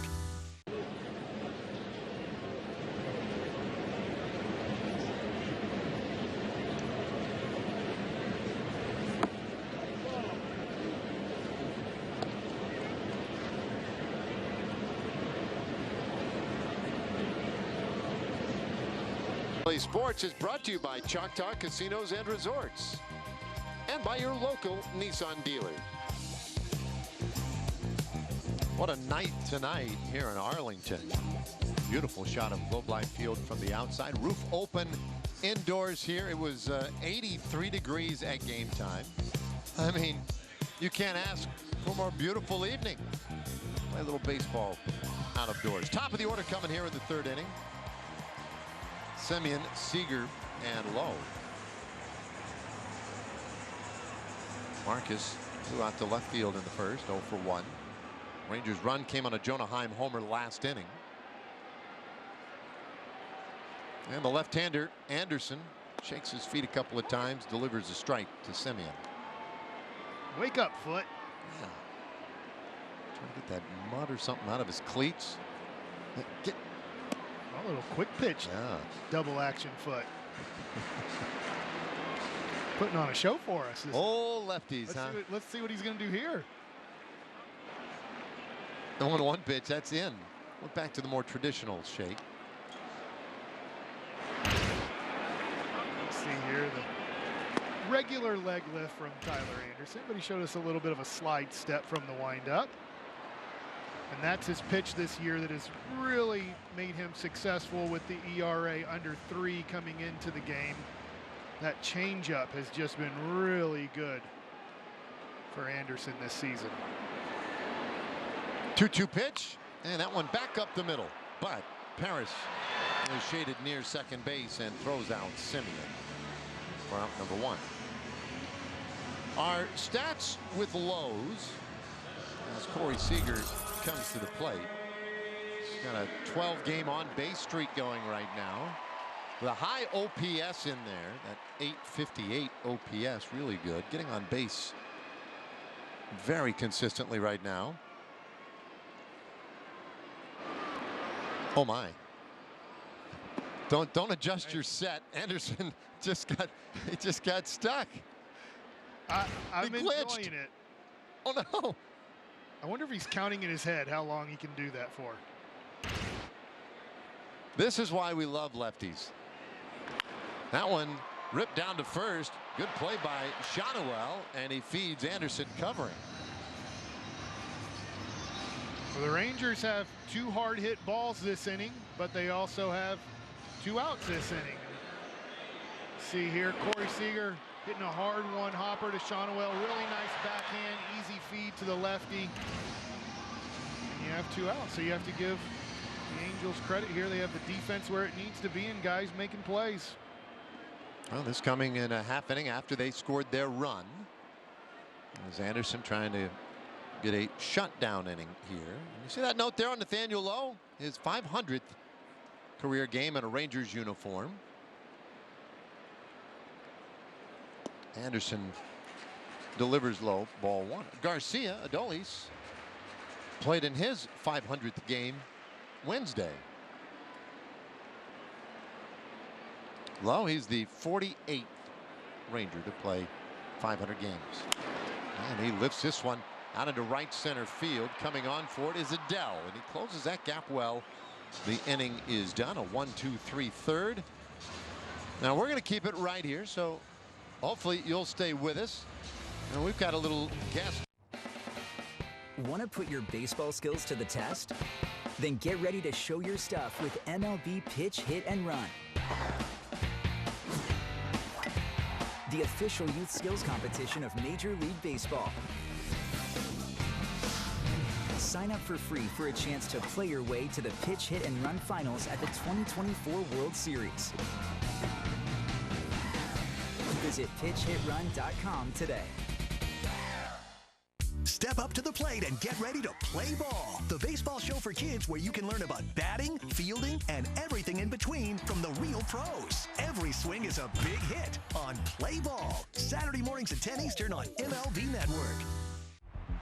Can't recall another baseball game where emotions ran so high.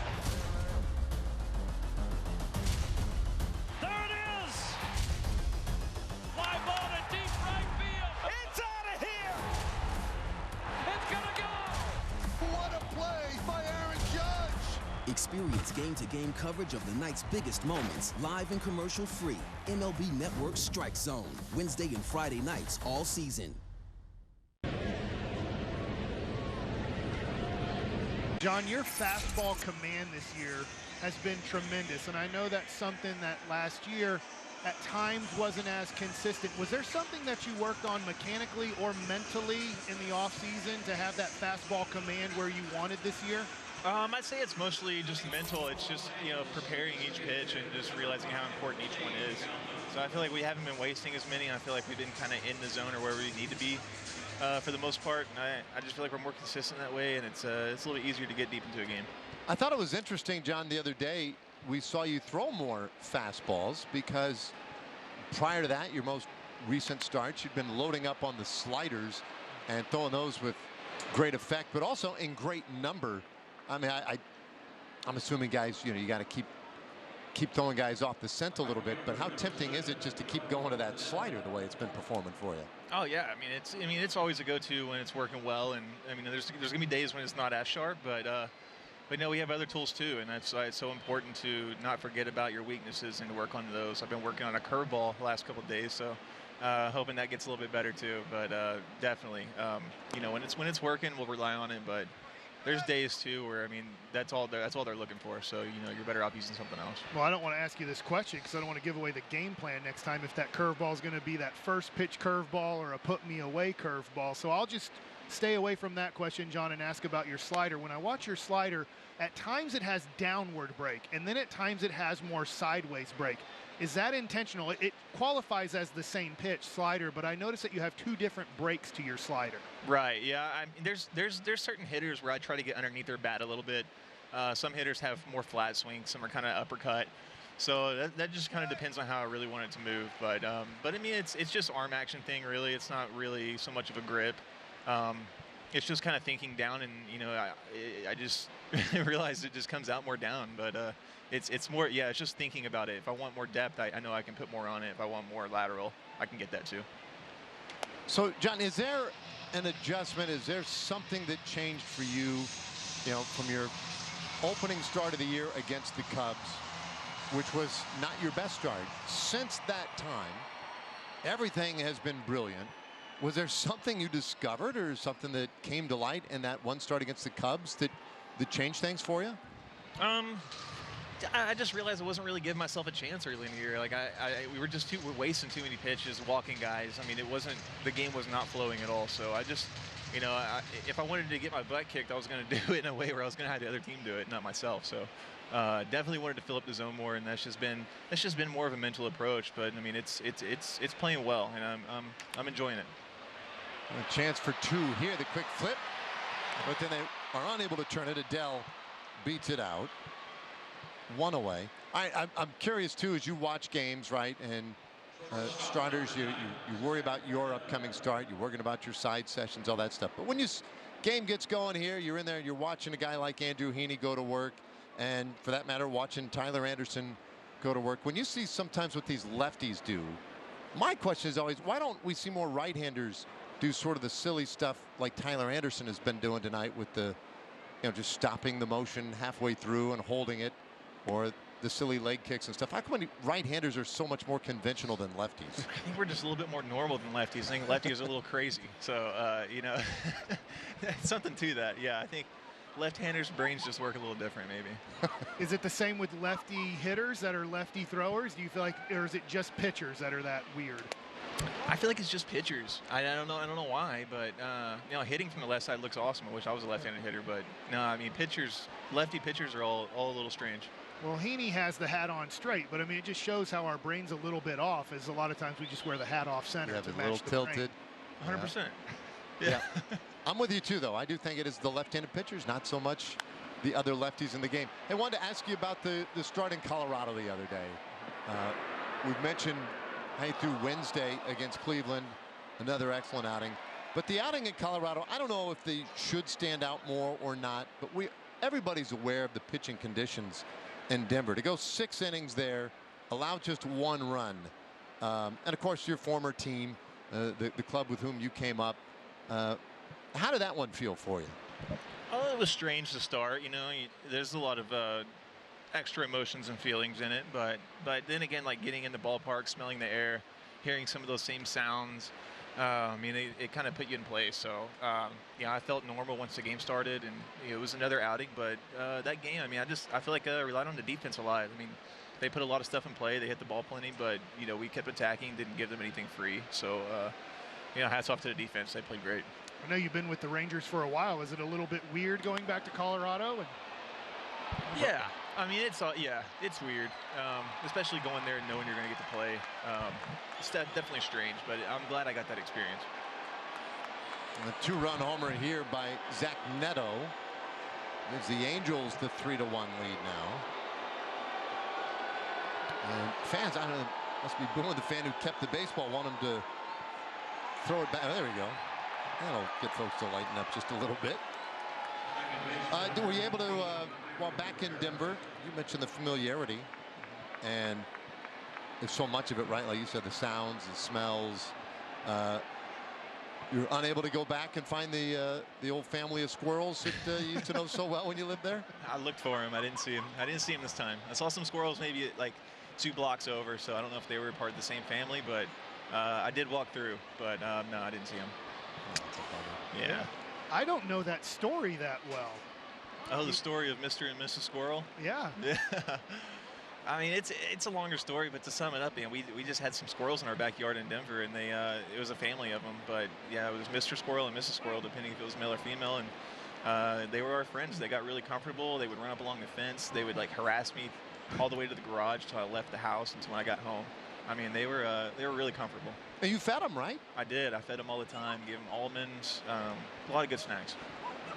Yeah, that's how you make some friends. Absolutely. That is awesome. So, John, for this season, Cody Bradford got off to a great start. Same thing with Dunning and Evaldi. They've had to hit the injured list, and hopefully they're coming back pretty soon. Do you feel anything as a starting pitcher when other guys go down that you need to do anything more when you start seeing some guys get hurt in the rotation? Somewhat. I mean, you kind of realize the situation. You know that this is the big time to step up, and you really need to be big for your team. But then again, you're not going to do more than you need to. You're just taking care of your job a little bit more seriously. I don't think you're trying to do anything outside of yourself to make up for it, but you're just trying to be the best version of you. And I think that's great with our team because we have so much depth and we have guys that can throw the ball in all types of situations. So it fits us really well.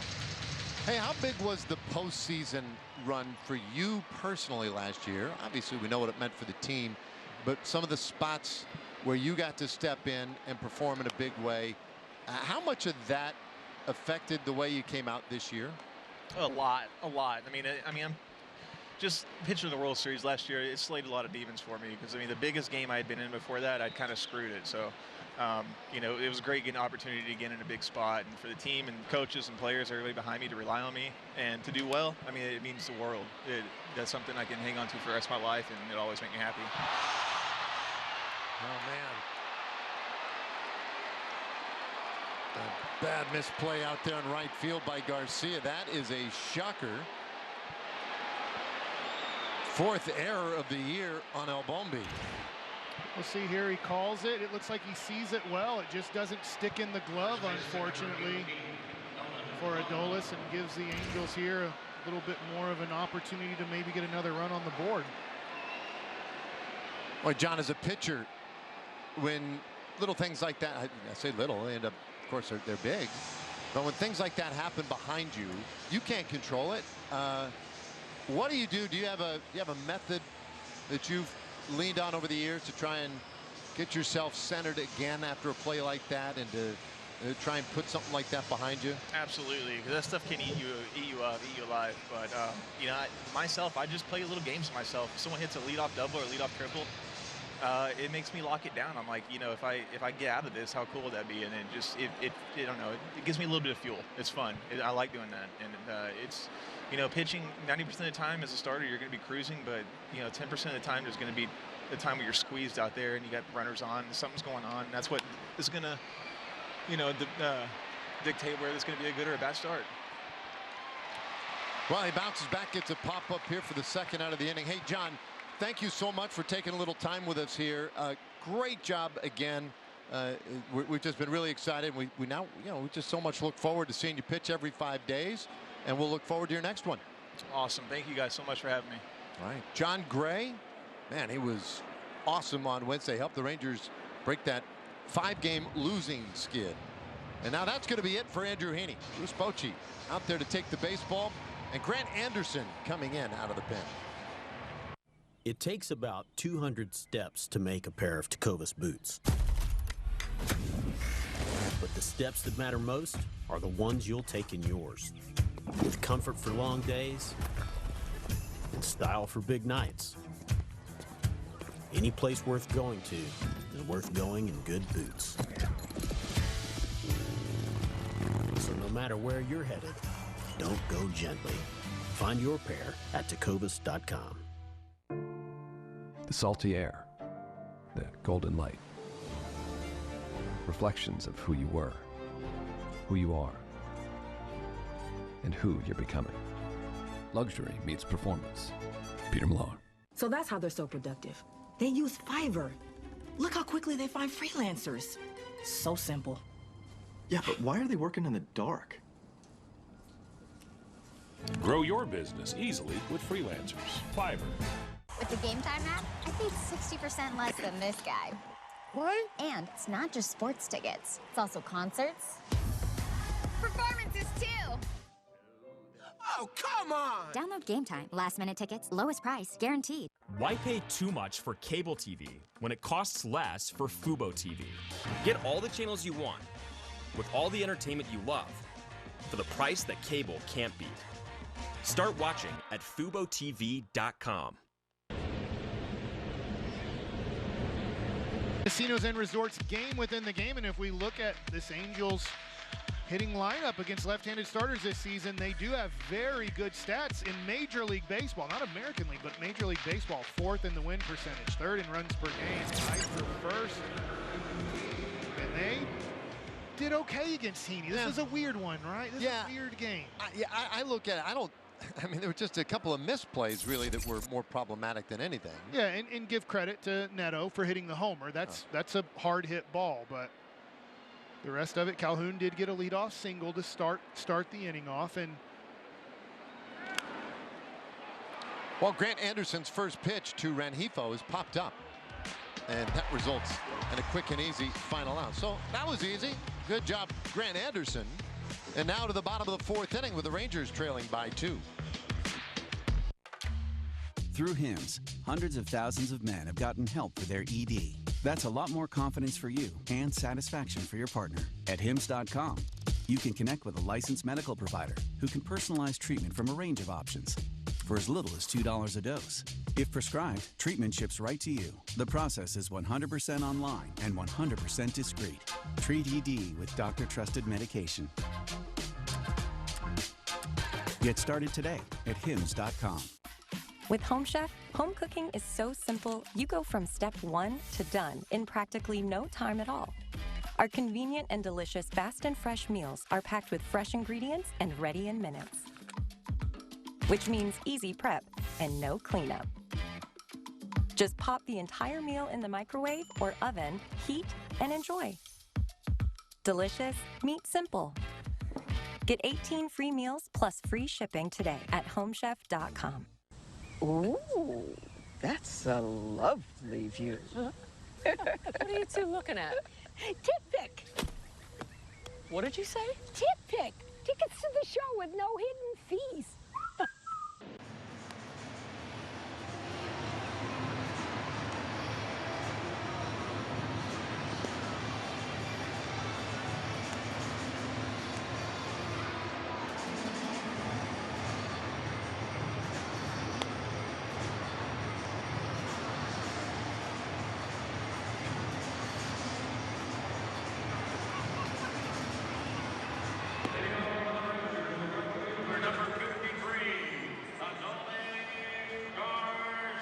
Rangers with some work to do, trailing 3-1 to the Angels here in the bottom of the 4th, and loved the conversation you guys had with John Gray, and I had a long one with him before today's game as well. And you know, and I know you guys have noticed it, there is no one harder on himself than John Gray, but he really is starting to show himself a little bit more grace. And I asked him kind of where that came from, and he said a combination of things. First of all, the guys in that clubhouse, how supportive they are of each other.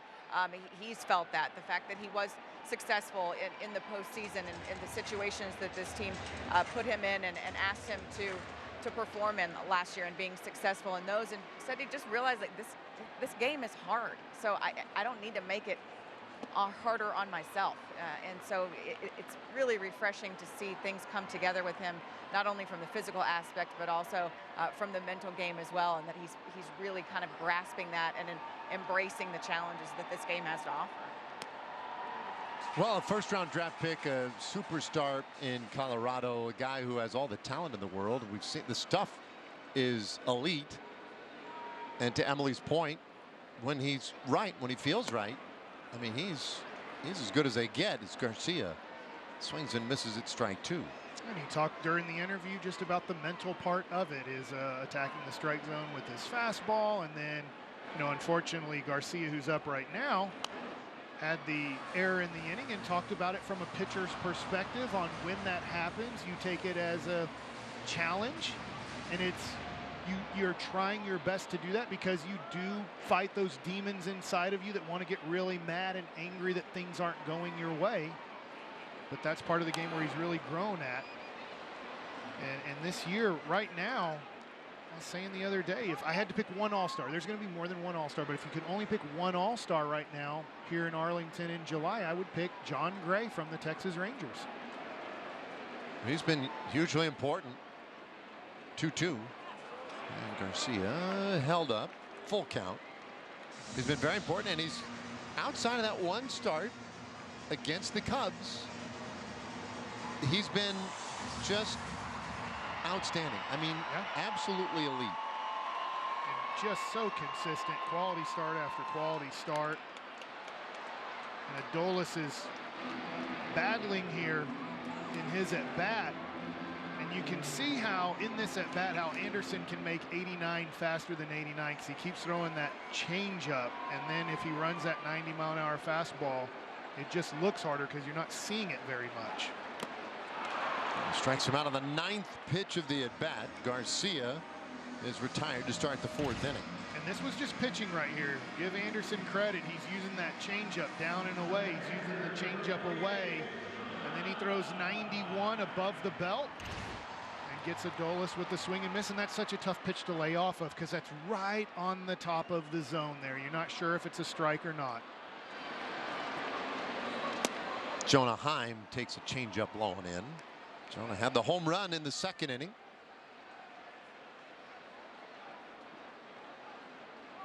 Anderson has shown us just about every trick shot he has. And this one's popped up back behind the plate. O'Hoppe gives it a look, but not enough room out there. And as we look at O'Hoppe, we haven't shown his gear for the weekend, and that's pretty cool. It kind of reminds me a little bit of kind of Desert Shield, Desert Storm type of gear.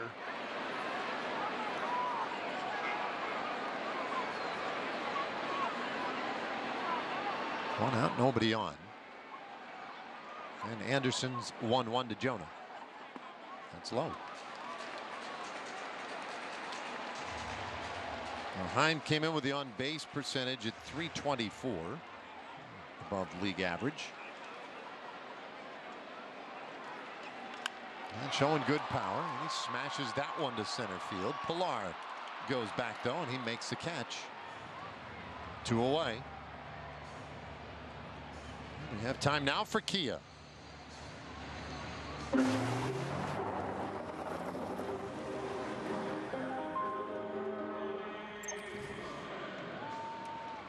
Here's Robbie Grossman, who walked on 4 pitches in the 2nd inning.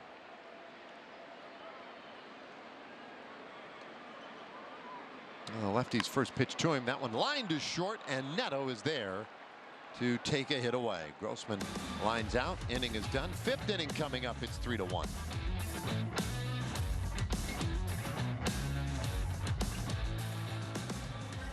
Christopher Russo is the Mad Dog. Things are shaping up as far as 2024 is concerned. And the only thing he loves more than baseball is talking about it. It's a fun time of the year.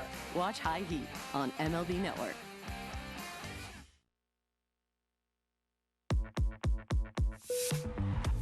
This is your captain speaking. We'd like to welcome you on board MLB The Show 24.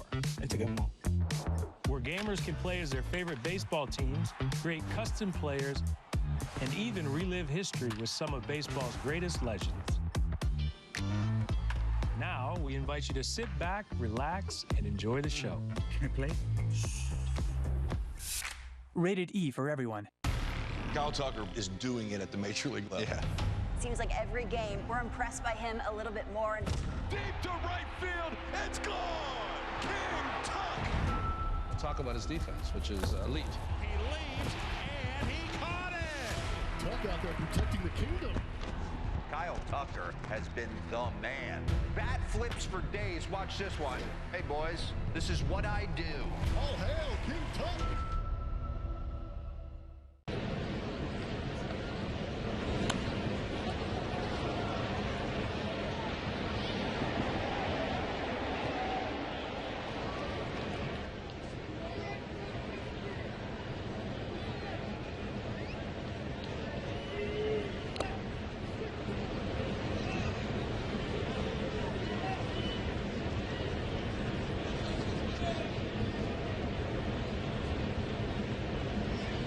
Presented by Audi. The roof open tonight here at Globe Life Field. Gorgeous evening, a 3-1 ball game. And Grant Anderson came in, got the final out last inning on one pitch. And he gets Ward to bounce that one just foul by third for strike one. Very close as Grant Anderson's going to try to keep this at a 2-run game here as we see the replay. Foul or fair? Definitely foul. Not as hard of a call as I thought it was.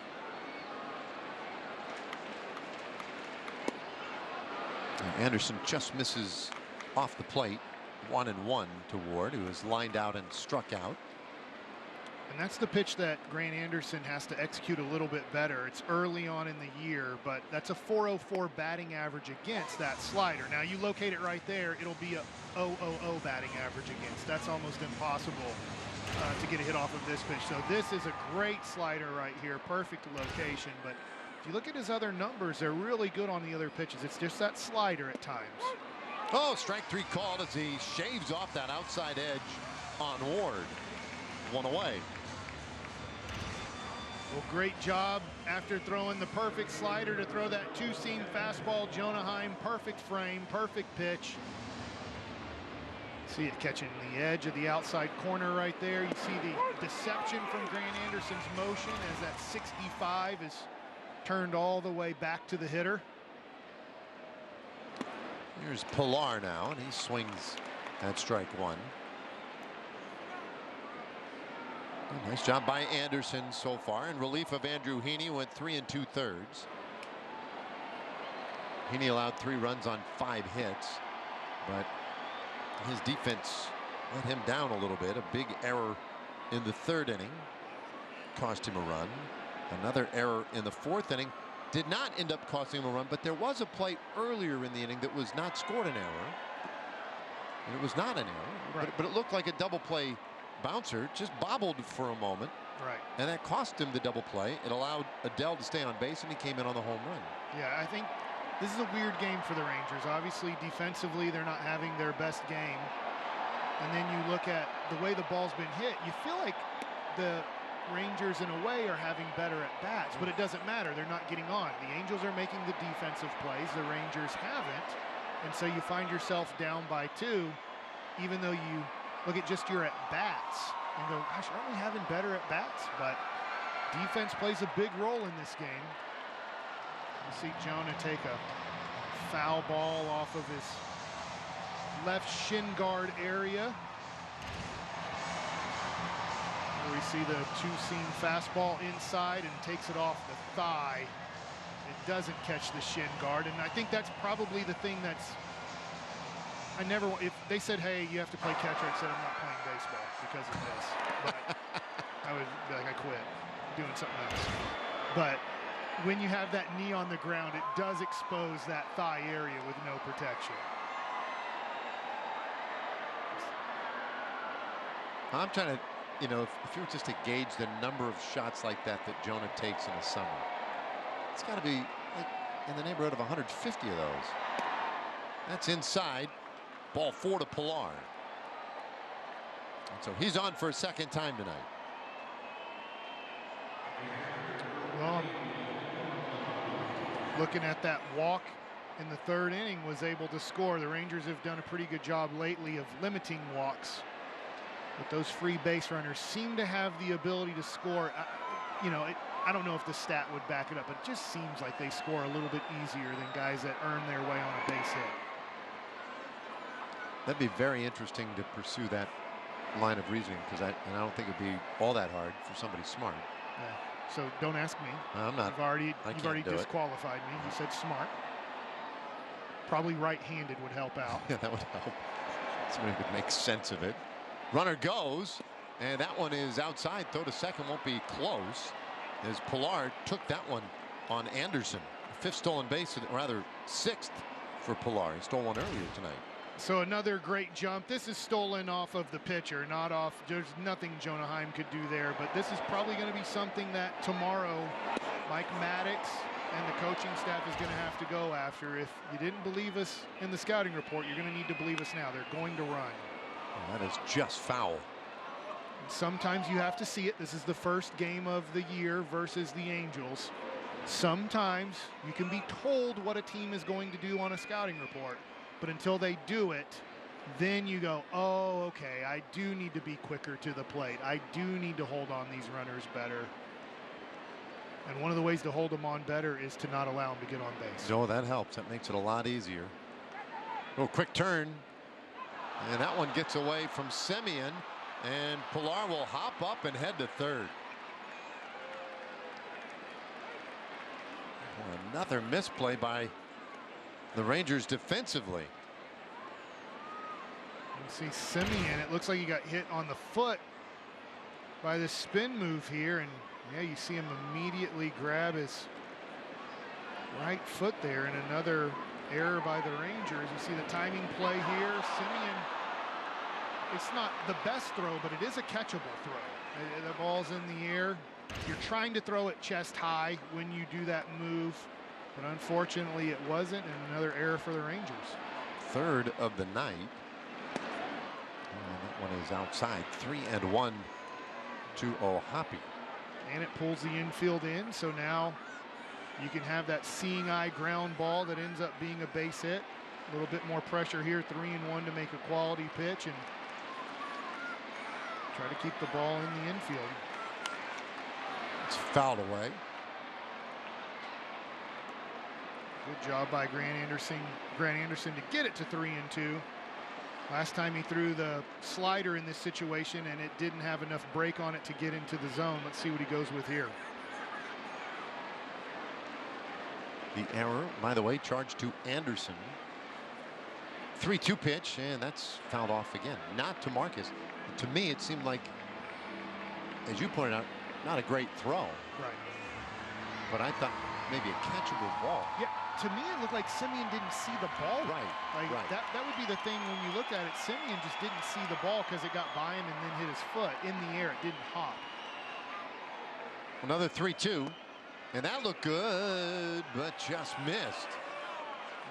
Oh boy, and that's a tough one to lose. Back-to-back walks as O'Hoppe heads to first. That's one of those ones on that 3D zone if it caught the edge, because right there you see that 93, and it's one of those ones that you definitely want as a pitcher. It's one of those ones that you definitely want as a hitter to be called a ball. The overhead view looks like it might catch the edge there on it. I thought that one had enough for the plate. Now it's Willie Calhoun. O'Hoppe not much of a threat to lead first base, and there is a strike called ball one to Calhoun. I like the way you say that. You can see Jonah a little bit disappointed. He might be saying something right now to the umpire, but when you keep the mask on and you don't turn your head completely, you're not showing up the umpire. Well, he already has a hit tonight. Fouls that one away, 1-1. Well, it was fun to see Willie this afternoon. He's got his little baby boy now, 9 months old, crawling around all over the place, and he's starting to get to that point where he wants to stand up and explore the world that way. Loving being a dad for the first time. 1-1. And that's pop foul. But this is interesting, Mike. He did tell me today, he's like, you know, it's a lot harder than it looks. Being a dad? Yeah. I said, you got that right, buddy. Yeah. He said, I don't get any sleep. Yeah, it's tough. It's like it's the greatest thing and also the most challenging thing in your life, becoming a parent. Yeah. So he's going through one of the more exciting stages of life. And he's playing well for the Angels. The 1-2 pitch. And he hits this ball into right field. That's a base hit. Pilar comes in from third. O'Hoppe stops at second. And Calhoun's second hit of the game drives in another run, makes it 4-1. Well, that was good hitting here as the slider hangs in the upper part of the zone there, and Willie Calhoun gets on top of it, hits a hard line drive out to Garcia and extends the lead for the Angels. And the Rangers need to get it together here today. They're just not really tight defensively, making the best pitches, and the at-bats, they've hit some hard, but they hit them right at them, and Just right now, there's still enough time in the game to turn it around, but it has to start right now. It's first and third, tough situation, or sorry, first and second, but you don't want to extend this lead anymore. Grant Anderson has to hold it here to 4-1 at the end of this inning. I really love a ground ball here from Adell. I'm with you. Down by 3 in recent days, it would have a much different feel, but I don't get the sense that the Rangers are out of this by any stretch. The Angels bullpen has not been good. I think the Rangers will score more runs, but they can't let this deficit grow.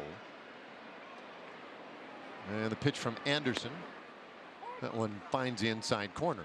You're giving a young, inexperienced team that hasn't won a lot of games this year. They've obviously lost more than they've won. You're giving them confidence tonight. The more mistakes you make and the larger the lead grows. It's pretty well placed, but just off the corner. I feel a little bad right now for Anderson. He's made a lot of really good pitches, but they are just not getting called. Yeah, he has not. If you want to call those 50-50 pitches, right now he's gotten none of the 50-50 calls. Here's the 1-1 pitch, and that's fouled straight down. Yeah, it's like he's flipped a coin 10 times and it's come up tails 10 times. Yeah. How does that figure? Yeah, because those are right on the edge. They can go either way. And right here, if Anderson goes back to the slider, it needs to be executed like we saw that one down and away at the tip of the zone. 1-2. Tails again. You got to be kidding me. Yeah, it looks like it might be catching the edge. The other thing, too, with Anderson's angle, look at the angle he creates, where it starts, where it ends, and you feel like that has to catch the edge of the zone, and it does, right? You just can't execute the perfect pitch. A precision pitch much better than he has, and he's done it over and over. 2-2, and he hit that same spot again, and Adell cues it foul. I'll tell you what, no matter what, however it ends up, he's got to walk away from this feeling like, well, I kept shooting for that corner, and I kept hitting that corner. It didn't matter. But you know what? Like, at some point, maybe the results don't follow. The process has been good. I feel like he's been doing the right things. I'm with you, and right now you're fighting on, do I move it more towards the plate? But if you move it more towards the plate, it becomes a hittable pitch. Yeah. Runners with their leads. And the 2-2. And that one was off the plate. Almost got him to go after it, though. And it's a full count again. It's already walked 2 in the inning. I don't think with O'Hoppe and Calhoun, Ron Washington is aggressive. I don't think they'll be, well, wait. They'll probably be moving here. No, they won't. 1 out. Yeah, I don't think so. I keep thinking we have 2 outs in this inning. 3-2. And that one's popped up right side and out of play. Been a long enough inning. I lost the out count. Yeah. Good play by that young man. And a day where the Rangers haven't made as many plays as they would like in the field. That guy, yeah. Give him a round of applause. Atta boy. Getting high fives everywhere. That guy's a mayor of the right field line. Here's a 3-2. And a swing and a miss. Adell strikes out. And hat tip to Anderson, who really stuck with it there. Got a big out. Well, Grant Anderson goes with the slider. He wasn't getting the call with the perfect slider, so that's a challenge. Slider belt high. He gets the swing and a miss. He gets a big second out of the inning. What a long inning it has been for him as well. Zach Neto, the batter. This will be the 30th pitch of the inning for Anderson. And he's just a little bit low here to Neto. And he came up big his last at bat. See if the Rangers can get out of this thing at 4-1. They really need an out here.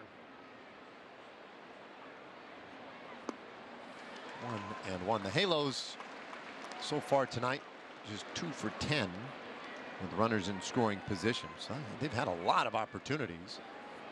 But by and large, the Rangers have made the pitches and still trail 4-1. And that one fouled off of Neto's leg.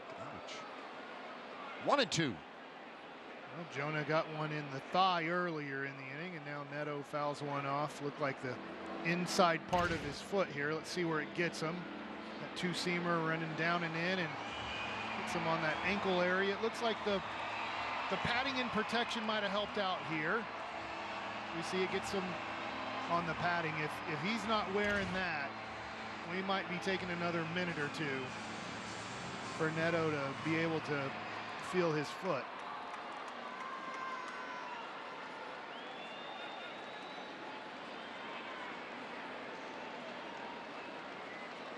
All right, one strike away from getting out of the inning. Here it comes. And that's off the plate.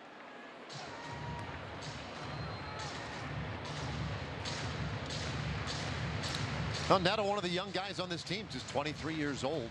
Another first-round pick, 2022 out of Campbell University. And the 2-2 roller up the middle. Seager smothers it. Will go to second. Not in time. Everybody's safe. Again, not an error, but just another play the Rangers don't make tonight that extends the inning. It'll be a hit for Neto. Yeah. Will Venable checks it. He's safe. There's no need to replay it here. We see Seager get to it. Has trouble getting the ball out of the glove, which gives Willie Calhoun enough time to get to second base. And unfortunately, Grant Anderson made some pitches, got some outs, but it didn't work out for him to get out of the inning. Rangers just having trouble getting the ball out of the glove.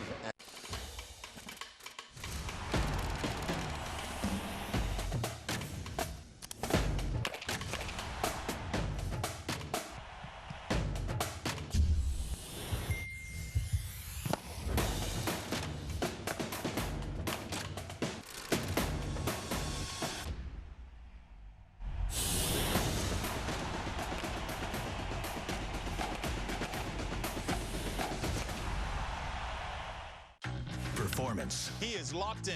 Passion. There's nobody more important than him. Teamwork. Working together is key.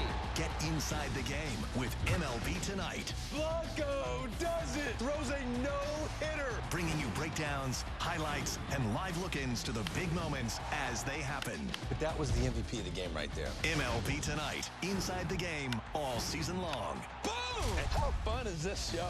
Only on MLB Network. Step up to the plate and get ready to play ball. The baseball show for kids where you can learn about batting, fielding, and everything in between from the real pros. Every swing is a big hit on Play Ball. Saturday mornings at 10 Eastern on MLB Network.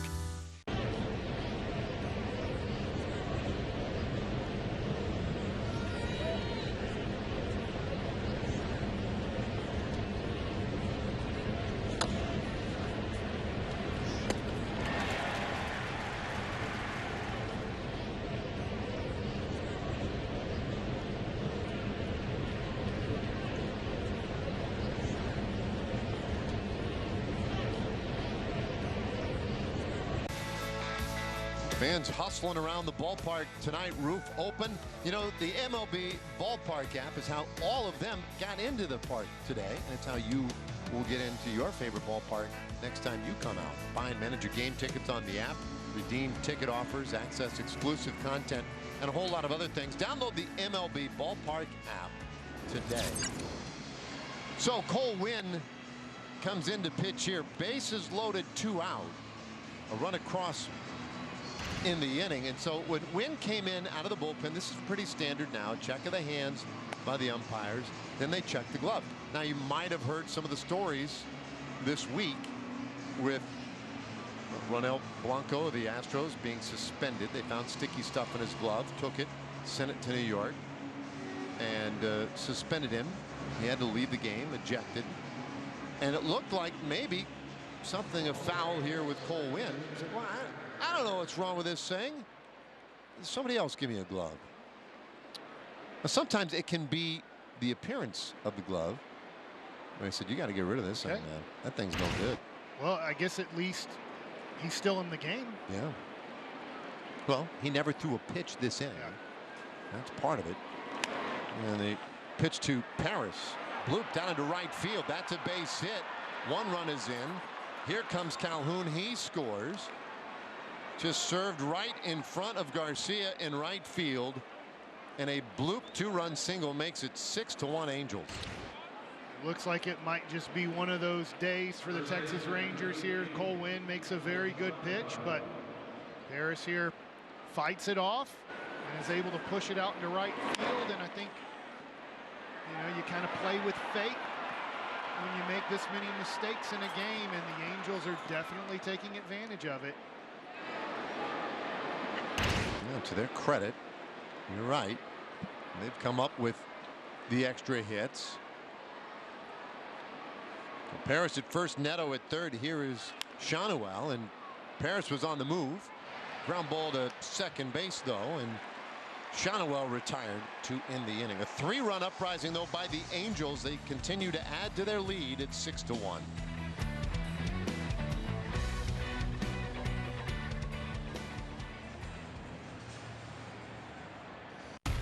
Kyle Tucker is doing it at the major league level. Yeah. Seems like every game we're impressed by him a little bit more. Deep to right field, it's gone! King Tuck! We'll talk about his defense, which is elite. He leaves, and he caught it! Tuck out there protecting the kingdom.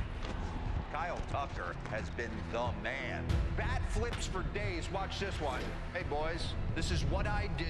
All hail King Tuck!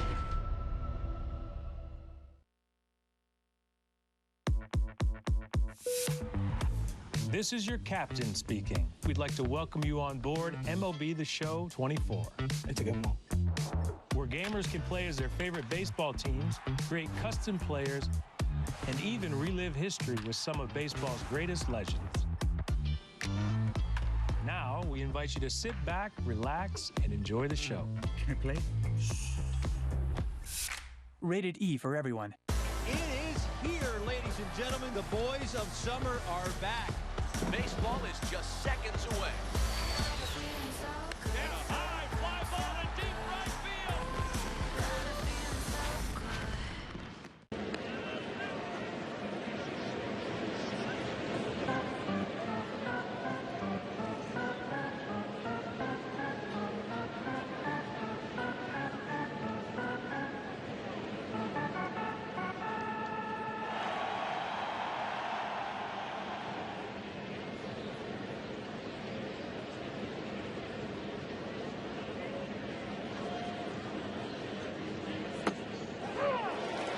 Trailing 6-1 here.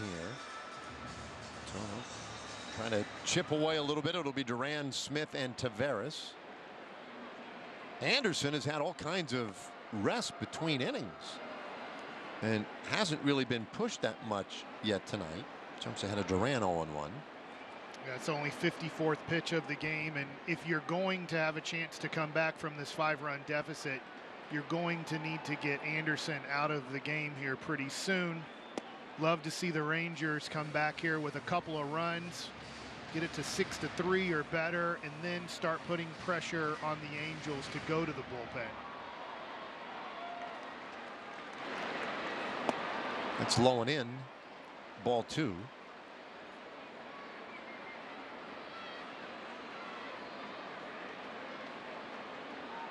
Duran flew out to right field earlier tonight. He takes a strike. 2-2.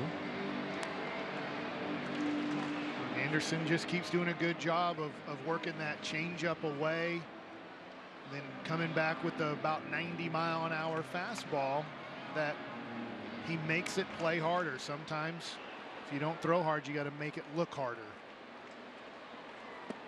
Gets Duran to chase that changeup in the dirt, and that strikeout is how we start the bottom of the 5th inning. 1 away.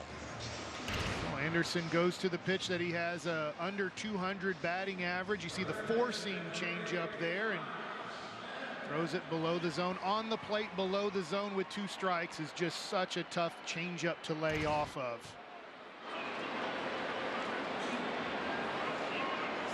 So first pitch now to Smith, and that one is in for strike 1.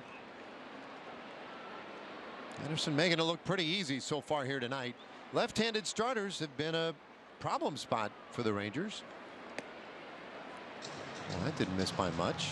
You saw Anderson right there drop down a little bit, change the arm angle. We've seen the slide step out of the windup. We've seen the pause for 3 seconds out of the windup, and now we see a sidearm from the lefty. Smith takes way up and in. 2-1. I thought that might have got Josh Smith there, but it didn't.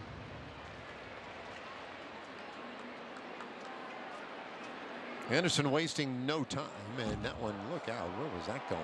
Hit the bull. Goodness me. Well, maybe it slipped out of his hand. Didn't affect the people having a nice conversation behind home plate. Nobody flinched. They never saw it. All right, 3-1. And Smith hammers that down the right side, foul and out of play. You know, I'm watching Anderson. He keeps rubbing up the baseball right now, and maybe that young man has 2 foul balls in this game, but you see him rubbing up the ball. He's also gone to his right wrist, maybe to try to get just some tackiness to grip the ball better. Oh boy, and he grooves that one. Strike 3 called. Smith down looking. That's the changeup, and right now the Rangers are going to have trouble getting into the Angels bullpen unless they put some pressure on Anderson. And right now he's in a groove. So here is Taveras now. And he swings right through strike 1. What do you got down there, Emily? Well, you guys mentioned the trouble that this team has had against lefties, and that's why Evan Carter was not in the lineup to begin this game, because Boch did not want to put him in there against a lefty after having not played for the last week or so. He is absolutely available off the bench, though. Yeah, and that may end up being a factor of sorts. And later on, if they see a right-hander out of that bullpen, Taveras takes off the plate. 2-1. But at the same time, for Evan, it's been a little while since he's seen game action. Obviously, his numbers his splits are very different against righties and lefties. Been almost a week since he's seen game action. He's missed 5 games, and we had the off day in there as well. Meanwhile, Anderson, he's just cruising. Not even at 70 pitches yet. And he's gotten 8 whiffs out of these Rangers hitters. Let's see, the second inning, that's the inning he gave up the home run to Jonah Heim. That's the most he's had to work tonight. Stays 2-2. Well, I was with you on the road trip in Lynch the 4th in Kansas City, and Gomber there was another lefty, I'm forgetting his name right now, in Colorado, but they've all been able to really shut down this Rangers offense lately.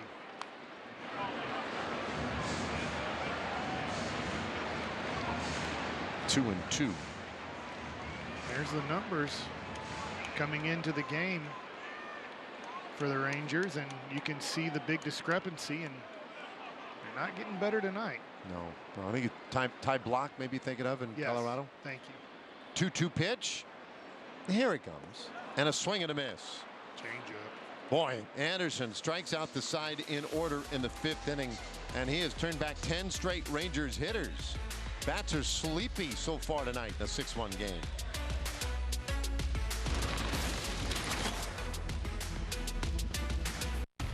Kyle Tucker is doing it at the major league level. Yeah.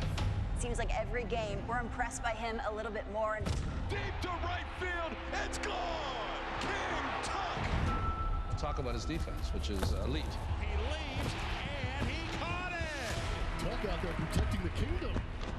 Kyle Tucker has been the man. Bat flips for days. Watch this one. Hey, boys, this is what I do. All hail King Tuck! Step up to the plate and get ready to play ball. The baseball show for kids where you can learn about batting, fielding, and everything in between from the real pros. Every swing is a big hit on Play Ball. Saturday mornings at 10 Eastern on MLB Network.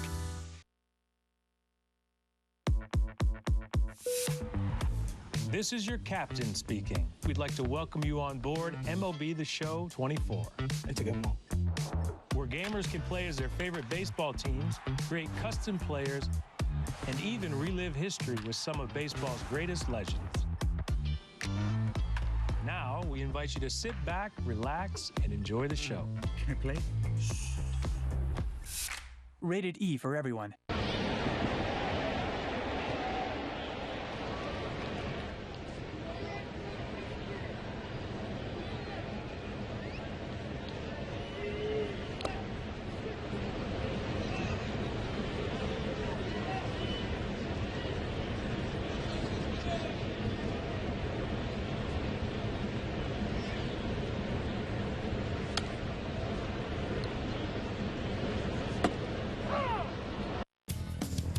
It is that time, Chevy Under the Hood time. Ask Nathaniel Lowe if he could only watch one movie the rest of his life, what would it be?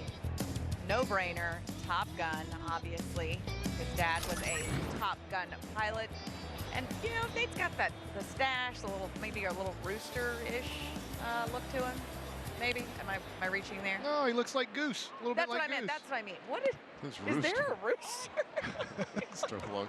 I was like, rooster look. There's Iceman, who's Val Kilmer. Yeah, is there a rooster at all, or did I just make that up? I mean, there's Goose. Yeah, I got my birds confused. Yeah. Whoops.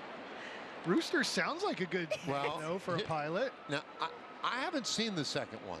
It's good. Maybe there is a rooster in the second one. Is there? But Goose is Goose's son Rooster? Listen, Bailey Orr, our awesome photographer, just confirmed in the second one there is a rooster. I'm not totally insane. Yeah, okay. Goose's son. Okay. Yes, Goose. Okay, see? Rooster, Goose. Yeah. So birds of a feather. There you go. Bouncer down to third. Smith throws it over to Rooster. One away. It's been an off night for a lot of people. Well, we'll just all have to regroup. There's still time here, right? 6th inning. 6-1 the score. Thanks, Bay. Here's Taylor Ward.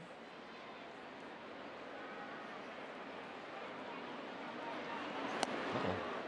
That's weird. He ducked almost into the pitch. Yeah. Wynn came in to get the final out last inning, and that's just what Anderson had done in the 4th. And so Bruce Bochy hoping to get a little more length out of Cole Wynn today.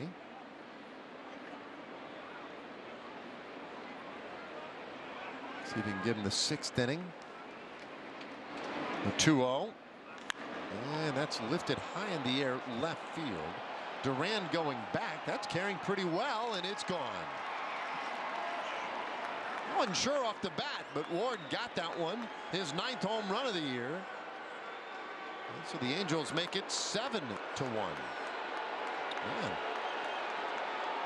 Well, that ball was hit 105 miles an hour. You see it there on the bar, so definitely hit hard enough. There's, you see the challenge fastball, belt high. Ward gets a lot of elevation on it, and it has enough to get out. Yeah, I mean, he lofted that so high, not to steal a line from another movie, Major League, but I was like, well, too high. I mean, it had a 37-degree launch angle. But he got up and got out. And so Kevin Pillar, the batter now. 1 out, nobody on base. Too high. 1 outside, 1-1. Well, it's amazing in the game of baseball, especially if you give a young team confidence early on in the game, what it can do as the game progresses. Now, Pillar's a seasoned vet. He's not one of the young guys, but the Angels are playing good defense. Anderson's having a great game on the mound, and they're getting now the hits that they need, whether they're hard or soft. They're putting the ball in play and getting guys on base, and really have put this game in a tough situation for the Rangers. There's strike 3 called. Pillar heads back to the dugout, 2 away. Good job here from Cole Wynn, spotting that fastball on the outside corner.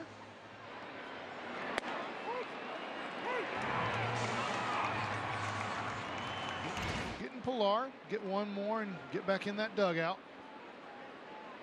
O'Hoppe the batter. And he'll take strike one.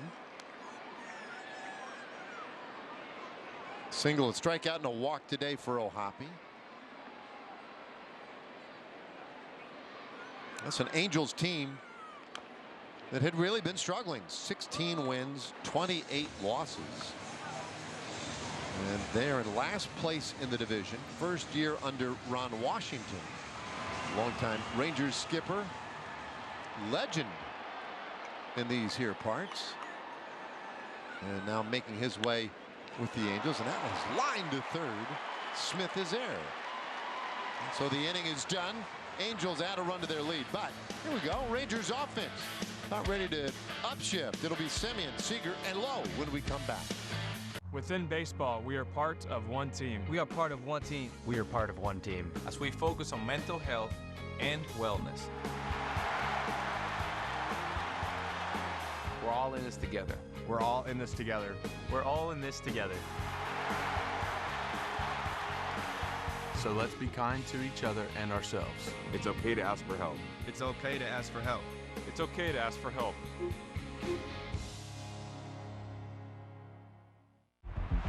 Can't recall another baseball game where emotions ran so high. There it is! Fly ball to deep right field. It's out of here! It's gonna go! What a play by Aaron Judge! Experience game-to-game coverage of the night's biggest moments, live and commercial-free. MLB Network Strike Zone, Wednesday and Friday nights all season. It is here, ladies and gentlemen. The boys of summer are back. Baseball is just seconds away. And a high fly ball to deep right field.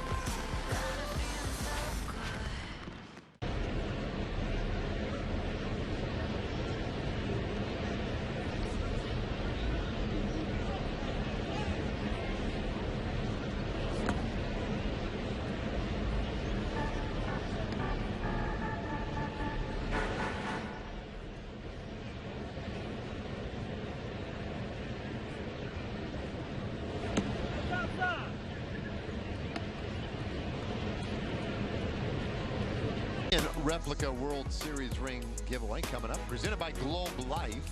First 15,000 fans on Tuesday, June 4th, that game against the Tigers. And you can get your tickets right now by going to Rangers.com. World Series champs. Rangers trying to defend that title here in 2024.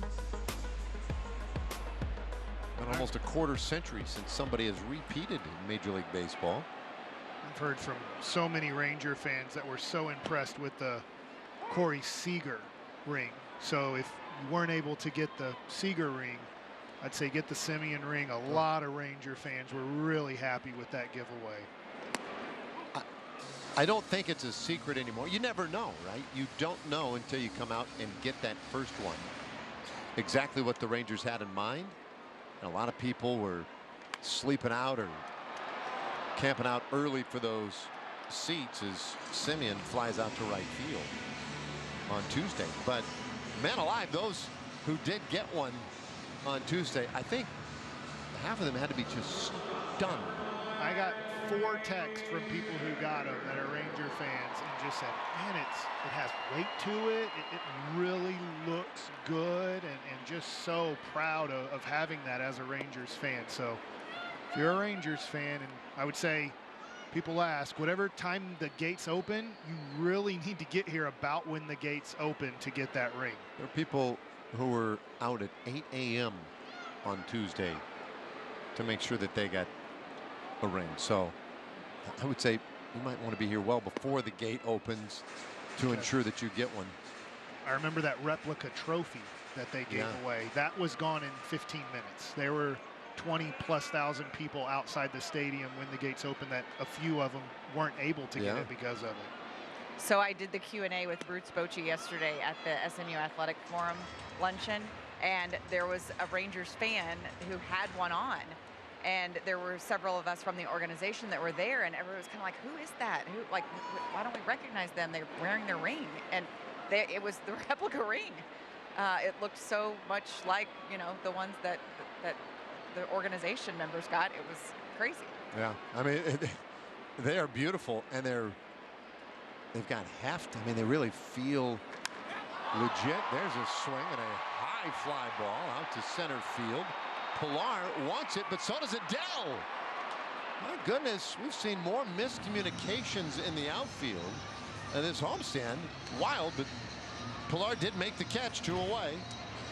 Yeah, luckily when the Guardians had the miscommunication and it looked really bad. You see Pilar, it's the center fielder's ball. Adele must have not hurt him. You can see Pilar yelling he's got it multiple times, and luckily nobody gets hurt there. So here's Nathaniel Lowe. 0 for 2 with a couple of flyouts. Anderson wiggling that foot, throwing the pitch low, 1-1. We've seen from Anderson when he does face lefties, he'll change his arm angle too.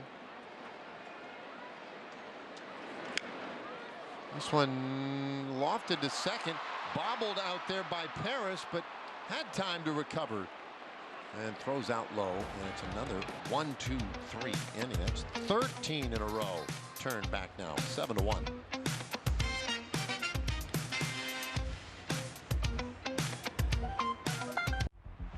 Can't recall another baseball game where emotions ran so high.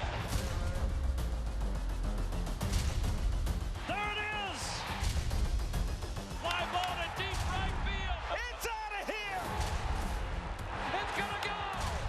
What a play by Aaron Judge! Experience game-to-game coverage of the night's biggest moments, live and commercial-free. MLB Network Strike Zone, Wednesday and Friday nights all season. Christopher Russo is the Mad Dog. Things are shaping up as far as 2024 is concerned. And the only thing he loves more than baseball is talking about it. It's a fun time of the year. Watch High Heat on MLB Network.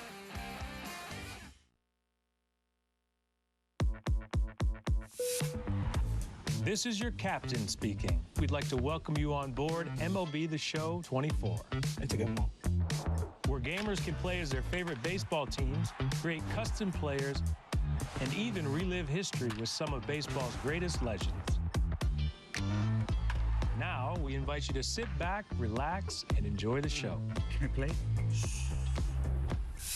Rated E for everyone.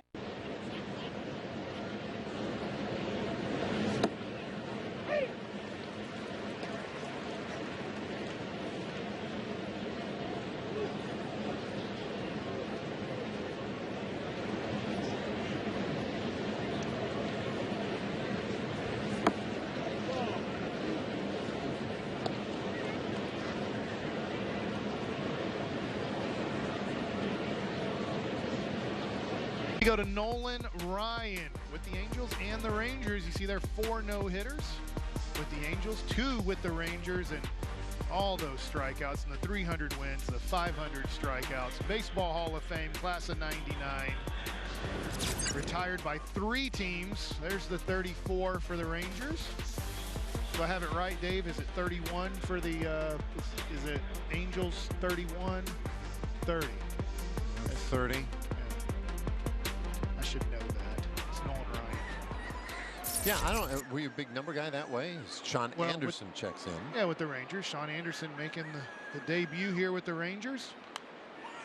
It's kind of a day of the Andersons. If we had Tyler Anderson, Grant Anderson, now Sean Anderson.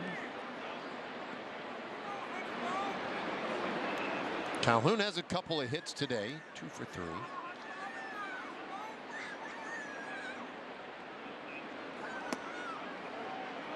And he held up.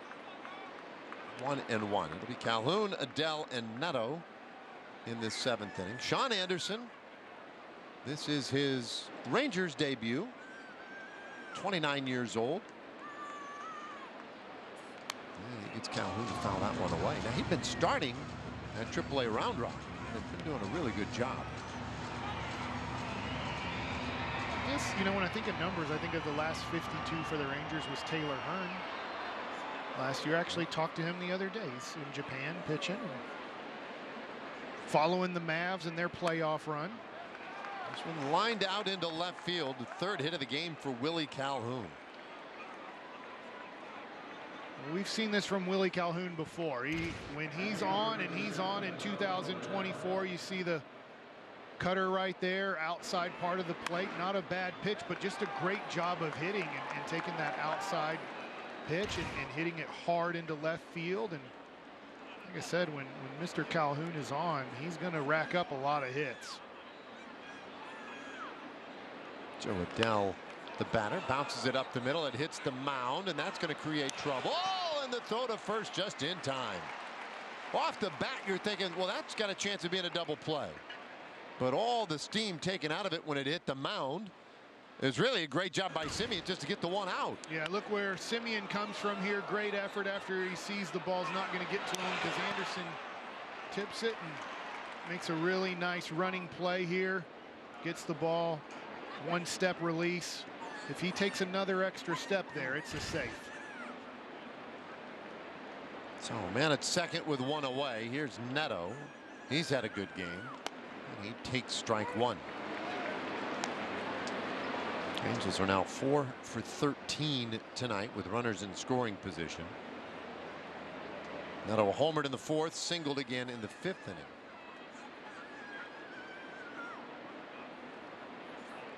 And Anderson runs that one inside, 1-1. I was just looking at the scoreboard here, and you see just the dominance of the game. 7 runs on the board, 7 guys left on base. The Rangers only 1 run and 2 guys left on base. So the opportunities have been there for the Angels. They've cashed in on most of them, and the Rangers really haven't even created much of an opportunity. You had the Jonah Heim solo home run in the second inning, but besides that, Anderson for the Angels has just really not had any threats today at all. Well, the Rangers, the only inning in which they got anybody on base was in that second inning.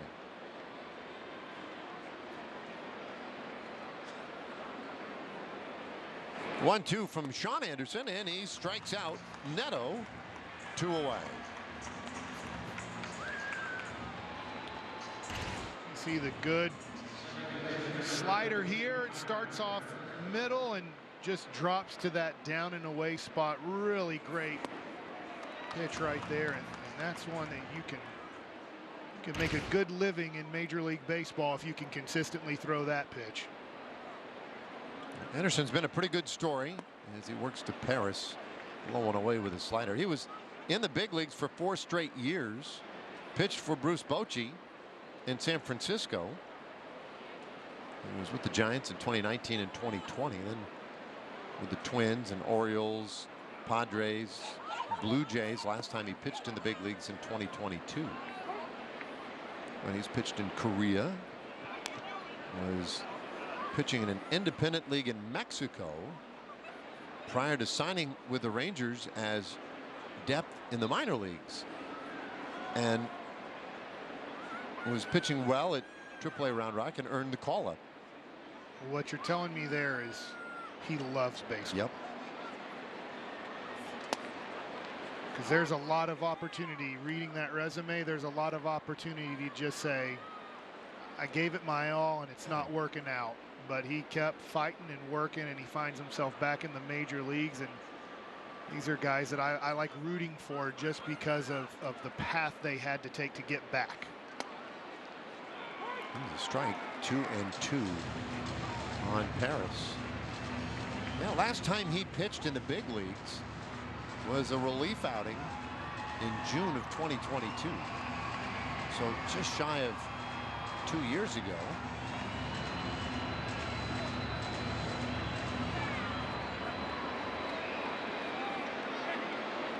Well, he feels like there's still more. Bruce Bochy spoke highly of him when he was added to the roster on Wednesday. Here's a 2-2 pitch. And that strike 3 call. Back-to-back strikeouts to complete a scoreless 7. First scoreless inning the Rangers have authored since the second inning tonight. Still 7-1. Yo, you think Dallas' Power 4 gonna drop 30 tomorrow? Boy, you tripping. Did you see his mom made a post about going to the game? What? Hold up. Is Mama gonna be there? He's been averaging like 34 points a game when she's there. At least 40 when she be on that Jumbotron. He don't like to let his mama down. Pick more, pick less. It's that easy. Cash in on your sports fandom with Prize Picks. America. We are endowed by our Creator with certain unalienable rights: life, liberty, and the pursuit of happiness. At Grand Canyon University, we believe in equal opportunity, and the American dream starts with purpose. By honoring your sacred vocation, you impact your family, your friends, and your community. The pursuit to serve others is yours. Find your purpose at Grand Canyon University. Private, Christian, affordable. Visit gcu.edu. With the Game Time app, I paid 60% less than this guy. What? And it's not just sports tickets. It's also concerts. Performances, too. Oh, come on! Download Game Time. Last-minute tickets, lowest price, guaranteed.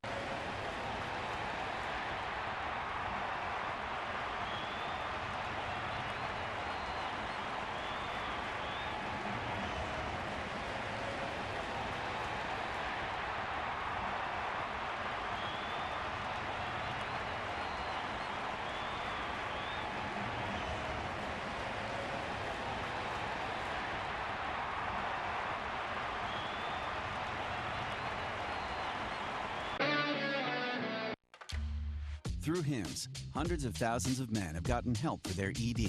That's a lot more confidence for you and satisfaction for your partner. At HIMSS.com, you can connect with a licensed medical provider who can personalize treatment from a range of options for as little as $2 a dose. If prescribed, treatment ships right to you. The process is 100% online and 100% discreet. Treat ED with doctor-trusted medication. Get started today at HIMSS.com. When it comes to tickets, pick TickPick. You're picking the best prices guaranteed, with no hidden fees ever. Pick from thousands of live events. No hidden fees, more savings. Download the TickPick app. Join the million-plus fans who have made game days more entertaining by playing along on Underdog. Basketball fans from all over the United States have won over $1 billion. Underdog Fantasy, calling all dogs. Well, I track my subscriptions in spreadsheets, and I always get it right. We'll see about that. I just downloaded Rock'em on your phone, and it looks like you're paying for your ex's meal delivery kit. What? There goes $400. Maybe not, because when you cancel through the app, they'll even try to get you a refund. Download Rocket Money today.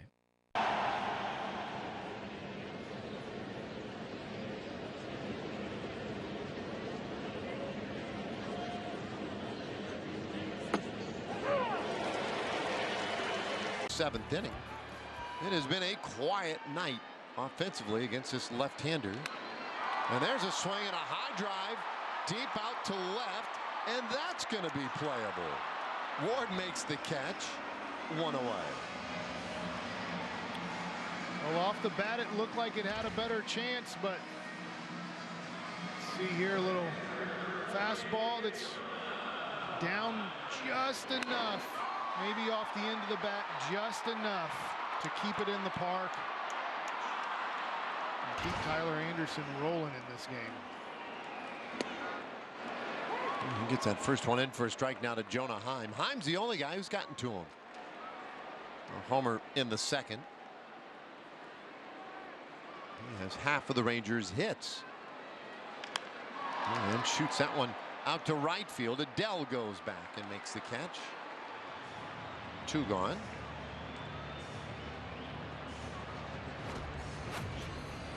It's just one of those games where you hit the ball hard.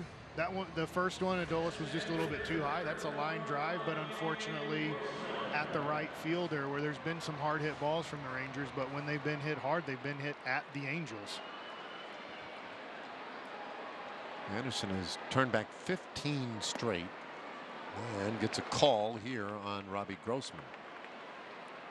Maybe it's just watching the Rangers lately, but all these lefties that are throwing the ball in the high 80s, low 90s, it does go to show you that it can still work in Major League Baseball. If you can pitch, you can change locations, if you can change speeds, if you can keep the hitter guessing and off balance, you don't have to throw 94 plus to be a successful big league pitcher. The other thing too, which I think really helps these guys that are these lefties, which you'd say like, oh, soft tossers, you see a 78-mile-an-hour changeup, is we've eliminated a lot of these pitchers in the game, so they're so unlikely to face. When you face, you're like, I haven't, now the Rangers have lately, but a lot of times, like, man, all I do is face 94 to 98, and then a guy comes in throwing 88, 90 with a really good changeup, and you just don't see it much in baseball.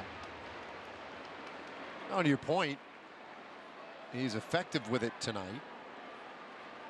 He's effective with it against one of the best offenses in baseball. And the Rangers, yeah, they've sputtered a little bit here and there recently, but if you're talking about batting average or batting average with runners in scoring position, those types of things, hits, runs, whatever, the Rangers are top 5 offense in baseball again this year, and they're being completely baffled by Anderson. Yeah, I think there's clearly a spot in the game for guys who know the craft in a way that maybe the hard throwers don't have to know it. The 3-2. And there's ball 4. Second time he's walked Grossman tonight. And the Rangers hold the phone. They got a base runner. Haven't had one since the second inning. And now here's Ezekiel Duran.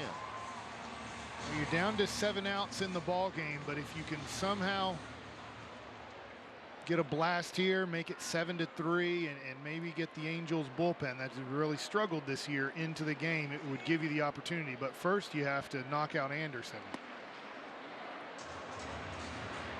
He's just past that 90 pitch threshold.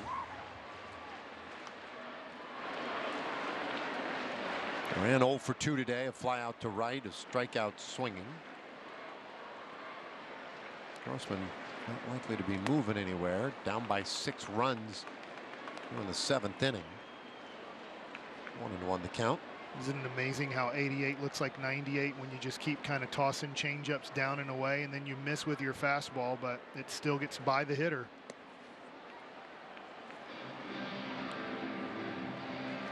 Two and 1. He doesn't look like a guy who's fatiguing at all no, either. In fact, I was thinking if you don't have to use your bullpen, there haven't been, yeah, we look at the pitches tonight, 95, but he hasn't been in situations where there's been pressure pitches where he's had to do something different. This one right back to him. He knocks it down. He throws out Duran, and that ends the inning. So he did walk a man, but nothing doing for the Rangers tonight. It's 7-1.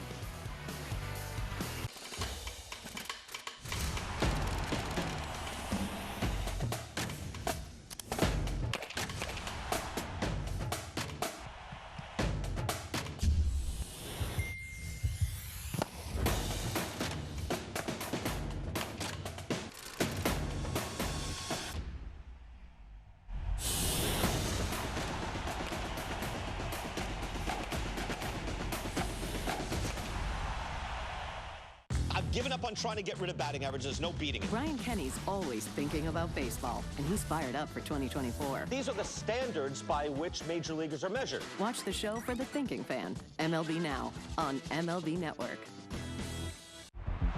Can't recall another baseball game where emotions ran so high. There it is! Fly ball to deep right field. It's out of here! It's gonna go! What a play by Aaron Judge! Experience game-to-game coverage of the night's biggest moments, live and commercial-free. MLB Network Strike Zone, Wednesday and Friday nights all season.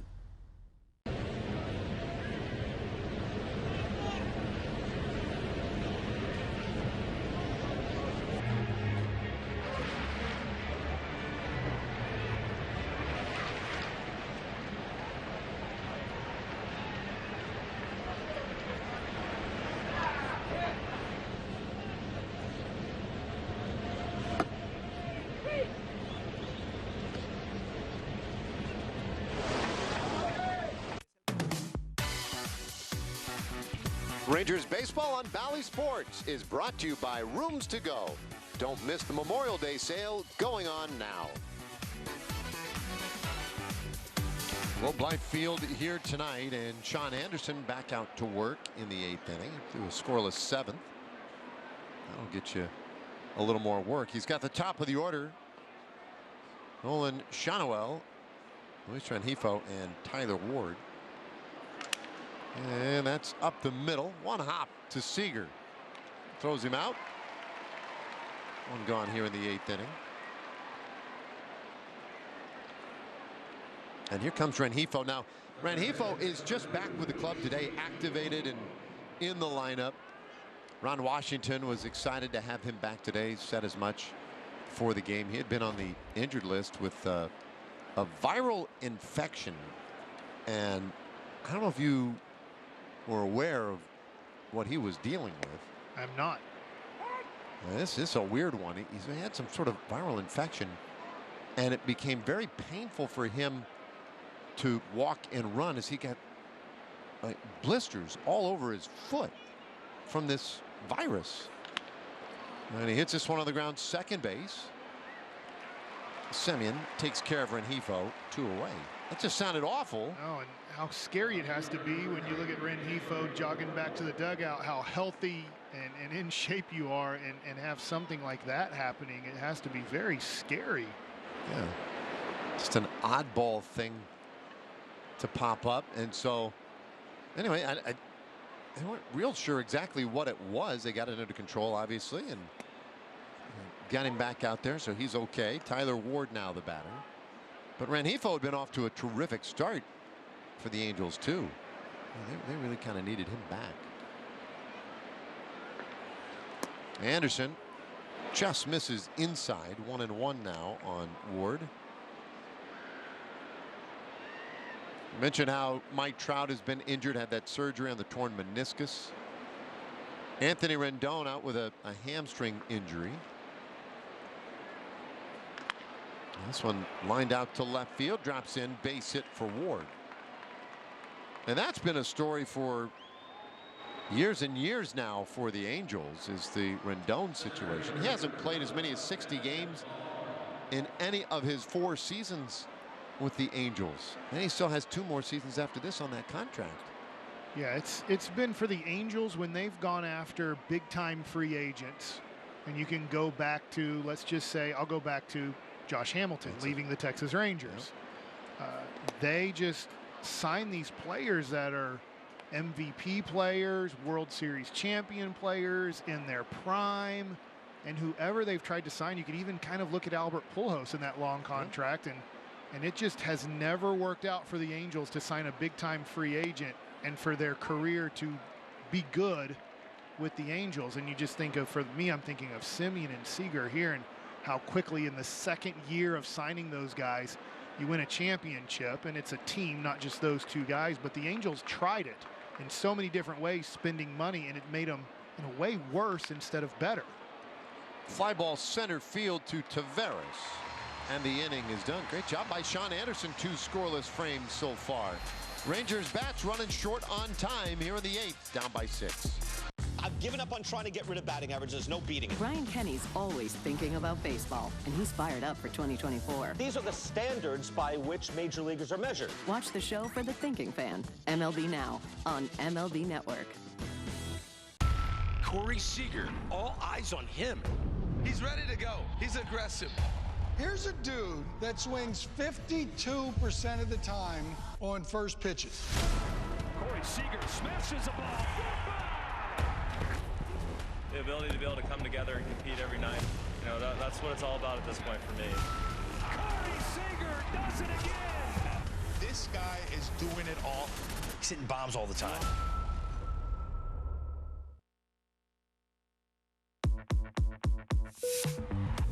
This is your captain speaking. We'd like to welcome you on board MLB The Show 24. It's a good one. Where gamers can play as their favorite baseball teams, create custom players, and even relive history with some of baseball's greatest legends. Now, we invite you to sit back, relax, and enjoy the show. Can I play? Rated E for everyone.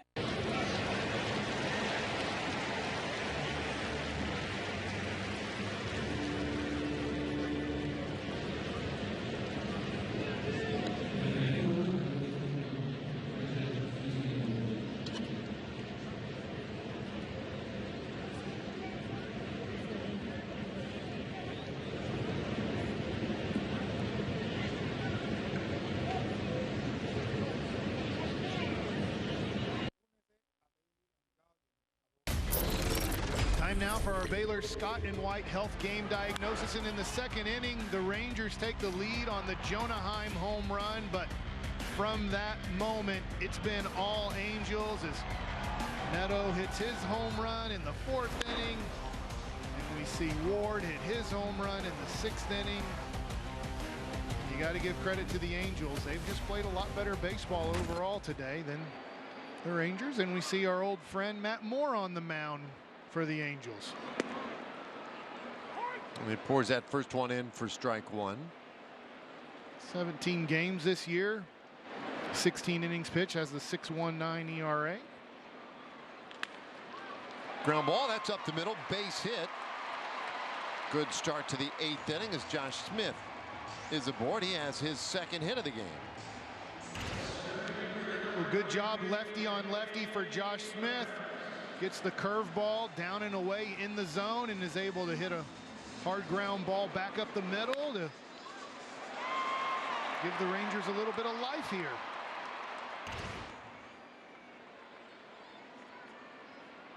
Tall man aboard. Oh, they need more men aboard. There's strike one to Taveras.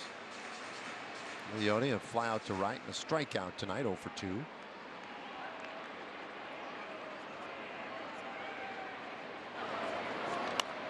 Oh, it's fouled away. Of course, Matt Moore had that great year in 2022 as a Ranger, a 1.95 ERA that season, 63 relief appearances. Went 5-2 with 5 saves. He was brilliant. Yeah, he was nails. I mean, when he came in the game, he just had clean inning. It felt like after clean inning, and was clean shaven back then too. Yes, now he was. A big beard. It's high 1 and 2. I remember one of the big deals that year in 2022 with Moore was the reshaping of his curveball.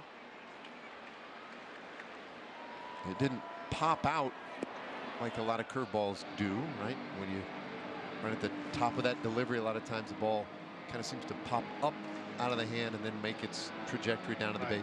His would come out almost more like a slider, I guess.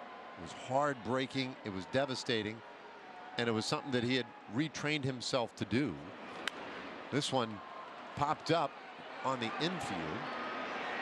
It'll be playable for Neto, because when he was in Japan, they really liked when the curveball popped up out of it. I think partly they just kind of liked the aesthetics. Yeah. It looked really cool. Look at that big Bugs Bunny curveball. Yeah, and you know who sees that really well? Hitters. Yeah, the hitter. Like, wow, the ball popped up out of your hand, and it doesn't do that when you throw a fastball. I've now recognized the pitch you're throwing, and the ball's still 55 feet away from me. Yep. So he came back to the States and was flipping that little curveball. It wasn't working, and worked really hard to then redesign his curveball. And man, was he just lights out in 22. And he's been a sought-after pitcher since then. Angels signed him in 23, eventually traded him to Cleveland. Cleveland then to Miami. And then he re-signed with the Angels again this year. Now, I don't know this. Is he a California, like a Southern California guy? Is there a reason that he wants to keep going back to the Angels? No, I don't believe so. He was born in Florida, and he played his high school ball rather in New Mexico. Okay. So I don't know if there's any strong Southern California connection. I'm sure they just rather like him. Yeah.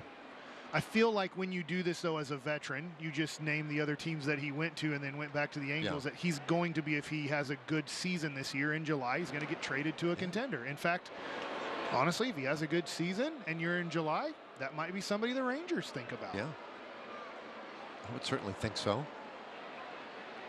And my guess is he'd be probably interested in something like that. The 1-2. That ball is hit well down the left field line. That could be trouble. It is gone. A 2-run shot for Semien. His 9th of the year. There we go. Rangers showing a little life here in the 8th inning.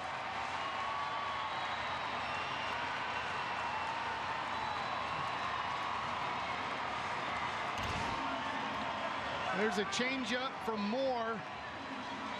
It gets inside, and Marcus Semien is able to stay inside the ball enough for it not to hook down the line, for it to stay fair and just get out over the 334 marker, and there's a little bit of life here. Not done yet. One out. Seager fouls that one back. 0-2 the count. Corey hitless so far in 3 tries tonight. I'd love to get either Seager or Lowe on. I'd love for both, but get a Dolis up here and maybe get a mistake pitch and really make this game interesting. Outside, 1-2. Well, we've said it all night. Despite the deficit for the Rangers, you don't really feel out of it against the Angels. Their bullpen has been a real trouble spot. That's low, 2-2. And that's been this year. That's been the story really for them for a couple years recurring now. Yeah, that was a good breaking ball from Moore. Better take from Seager. You saw Hoppy give him, say, hey, that's the pitch we wanted to throw there. We thought we'd get a swing. There's a line drive center field. So Seager is on. And we've got a good crowd tonight. They're into it. I'd like to see this thing continue. Yeah, I was feeling like this crowd really wanted something to cheer about today as you see the Angels start moving around. We're going to get a mound visit here.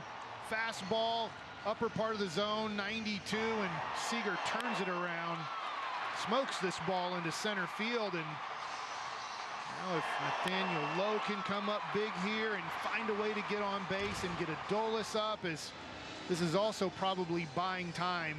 If it does get to a Dolis, it probably won't be more facing him. We'll see as there's action right now in the Angels bullpen. You see there, I believe Strickland just got up though with the mound visit. His job is probably a Dolis if it gets to that in this inning. Barry Enright done with his visit. He's a first-year pitching coach with the Angels.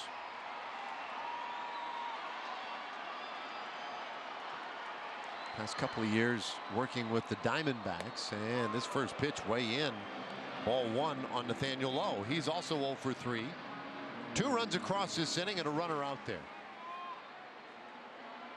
Things getting a little more interesting in the 8th. And Moore gets that in there for a strike.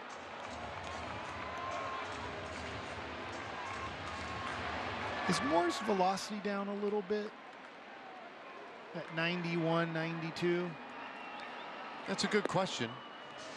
That's low, 2-1.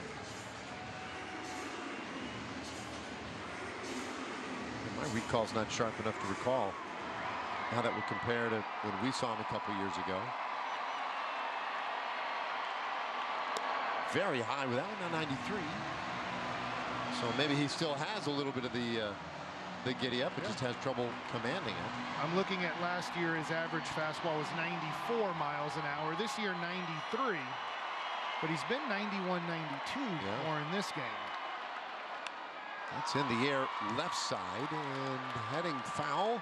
Ward giving it a look. He'll make the catch. And that is the second out of the inning. All right, so here comes El Bombi. Here comes Ron Washington. Wash looking out to the bullpen. Signals for Strickland, who'd been warming up out there. That will do it for Moore. And a good matchup coming up. Rangers threatening a little bit here in the 8th. Christopher Russo is the Mad Dog. Things are shaping up as far as 2024 is concerned. And the only thing he loves more than baseball is talking about it. It's a fun time of the year. Watch High Heat on MLB Network. The best morning start with the best morning show in the game. MLB Central. How we feeling? I'll take it from here, Lauren. What did you have for breakfast? T-Row, Lauren, and Roflo tee up baseball's latest buzz with a little style. Busted. Plus, T-Row's signature breakdowns. Ooh. Bang. get in position. And great guests from all corners of the game. We got the sun shining today. Thank you, guys. Thank you for having me. Quick draw. Get an early jump on game day with MLB Central. Weekday mornings, 9 Eastern. Only on MLB Network. Within baseball, we are part of one team. We are part of one team. We are part of one team. As we focus on mental health and wellness. We're all in this together. We're all in this together. We're all in this together.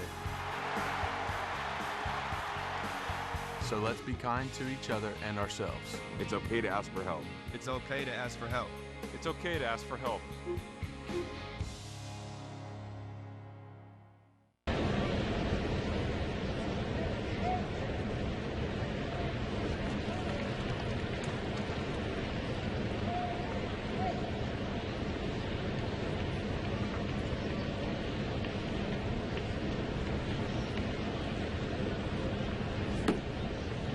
He got going on Tuesday with the solo shot against the Guardians.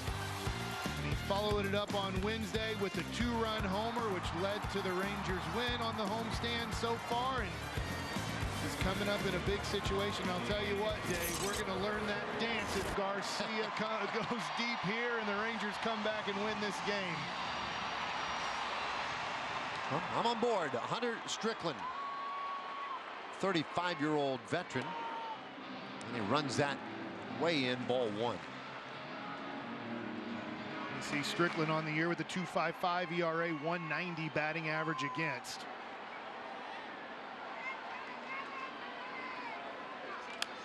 And that is in the air down the right side, heading foul. And that ends up with the fans.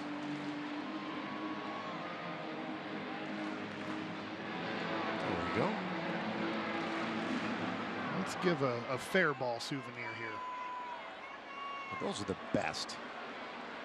2 runs across this inning on the Semien homer. Strickland's 1-1 to Garcia, and that's a bouncer shortstop. They go the short way, force out Seager, and that ends the inning. Rangers will have to settle for the 2 runs. But Marcus Semien trying to get the Rangers back in it with one big swing. Perhaps he has done just that. Within baseball, we are part of one team. We are part of one team. We are part of one team. As we focus on mental health and wellness. We're all in this together. We're all in this together. We're all in this together. So let's be kind to each other and ourselves. It's okay to ask for help. It's okay to ask for help. It's okay to ask for help.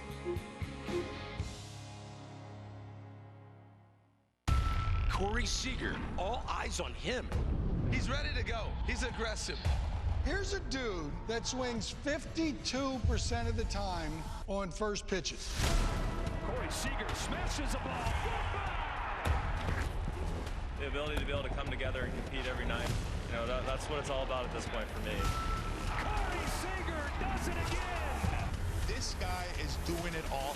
He's hitting bombs all the time.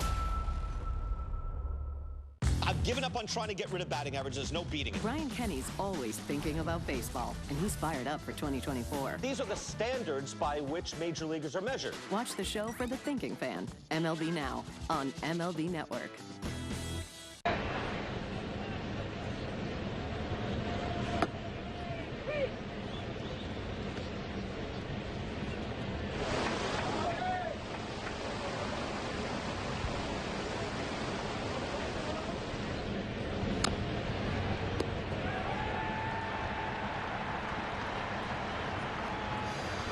Jose Urena, and Sunday, Jose Soriano versus Michael Lorenzen. Another lefty against the Rangers tomorrow, but Jose Urena has just stepped into the rotation. Has been fabulous for the Rangers, giving them the opportunities to win those games. 9th inning is here. Sean Anderson has pitched well, and boy, he gets all hoppy, all tied up on strike 1.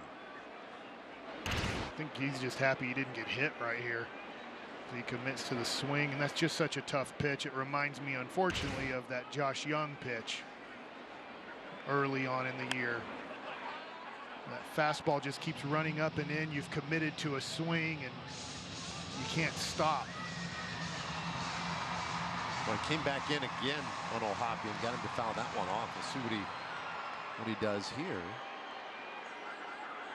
He definitely wants to swing. 0-2 and up and in that time. You called it right there, Dave. That was a great pitch after seeing him swing twice at it. Why not go there a third time? Now they set up away, and he won't chase that one. 2-2. That one can be frustrating as a pitcher, and you see Anderson snatch the ball out of the air there because you had him set up. You threw those 3 pitches up and in. You have them set up for a slider down and away, but unfortunately you spike it. You just have to take a deep breath like Anderson is here and now execute the next one. 2-2 pitch, and that's outside. So we're full count. After those two, you're throwing fastball, and you don't even care if the hitter knows it. The hitter should probably know a fastball's coming here just because those sliders weren't well executed, and so now you give the challenge here, and you see who's better on the fastball. There's a payoff. Oh, I was wrong. Interesting. But I do think, to your point, I do think that is inner half. If you can go fastball again inside there, I think that's where you get him. You actually beat him on a breaking ball inside at 84. Yeah, you're definitely set now, but you're setting up away. The 3-2, and they go with a breaking ball by the mound, charging in Seager on the bare hand. He can't get it cleanly. So Hoppe puts it in play, and it pays off again, and that's sort of been the story tonight for the Angels. Just advance the ball forward and see what happens. Yeah, it's one of those nights for the Angels, and unfortunately one of those nights for the Rangers here. Seager tries to make the bare hand play, do or die, and wasn't able to get it there. And you think of Adolis, he hits a rocket, but ground ball right at the shortstop, and that one's hit very slow, but you get on base for it. Maybe Calhoun can give Anderson that ground ball he needs here. Willie's had a good day, though. 3 hits and 4 at bats.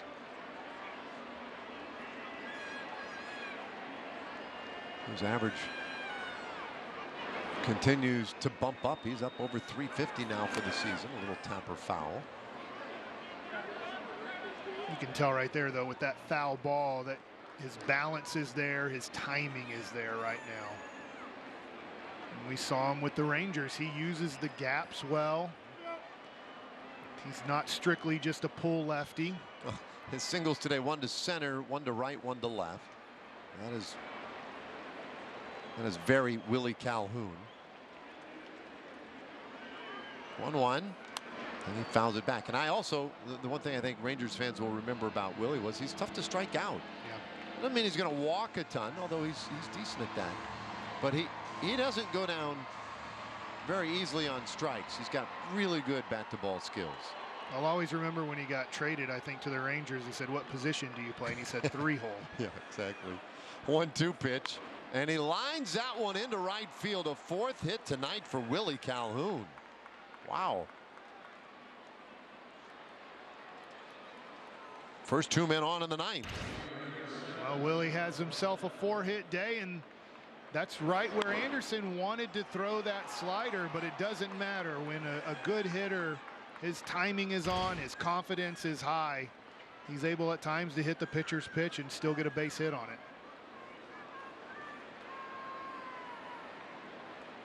So now Joe Adell, and he hits one hard out to the alley in left field. That gets down. O'Hoppe scores easily. Calhoun to third. They'll send him to the plate. No throw offered as the relay throws dropped. And that's a 2-run double by Adell. Well, the Rangers just got back in the bottom of the 8th. They give away in the top of the 9th. Well, Joe Adell's improving so much in 2024 as a player. At 25 years old, he gets a first pitch slider and he hammers it into the gap for 2 RBIs. And to really make this a tough one for the Rangers to come back at all. And you can see right here, Willie gets a good jump on it. He knows this is going to be a hit, and he's hustling and makes it easily into home to make this one 9-3.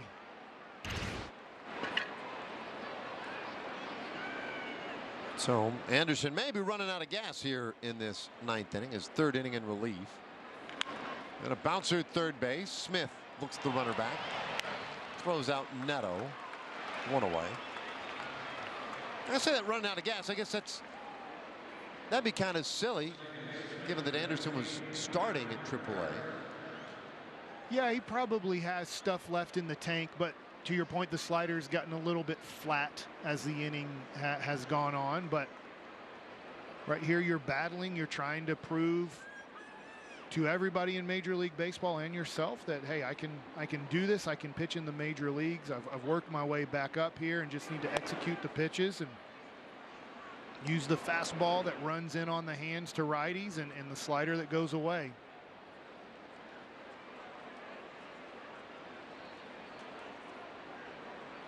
Dell the man out at second.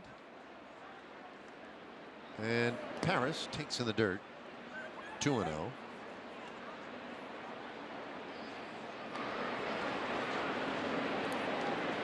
Anderson worked around singles in the 7th and 8th innings for a couple of scoreless frames. Hasn't enjoyed as much fortune here in the 9th inning. And that's fouled off. 2-1. It's interesting as I'm watching Anderson, and he keeps wiping his hand on the back of his pants, then going to the rosin, then going to his face. And usually if you get rosin and a little bit of sweat, it'll get your fingers a little bit tacky. But then after he throws the pitch, he's kind of going back to his pants, almost like maybe he's sweating a little bit more than he wants, you know, and it's running down into his hand. You can see him wipe, and he's wiping quite a bit. Goes to the hair, and then he's been going back to the rosin every pitch. And you don't need rosin. You usually don't need rosin that much. You maybe need it once an inning. Right here, I'm wondering if he's struggling with the grip of the ball, and that might be why the slider has been not as well executed this inning. There's a good slider for a strike. Full count on Paris. Boy, it's a whole routine. Yeah. And maybe that's the routine no matter what. If it's 45 degrees outside, 105 degrees outside, you know, obviously I don't know Anderson that well, but. Well, look back at second base. And Adele didn't have a huge lead out there. And that might be just to give yourself a little bit more time to execute this pitch, because it's 9-3. You're really not worried about the runner on second. There's the payoff. And that's in the air center field. Taveras starts in, now backpedals a step, and he makes the catch. 2 away, and the top of the order coming back around. Shannawell, this is 6th plate appearance tonight. This is a huge night for the Angels. 9 runs, second most they've scored this year.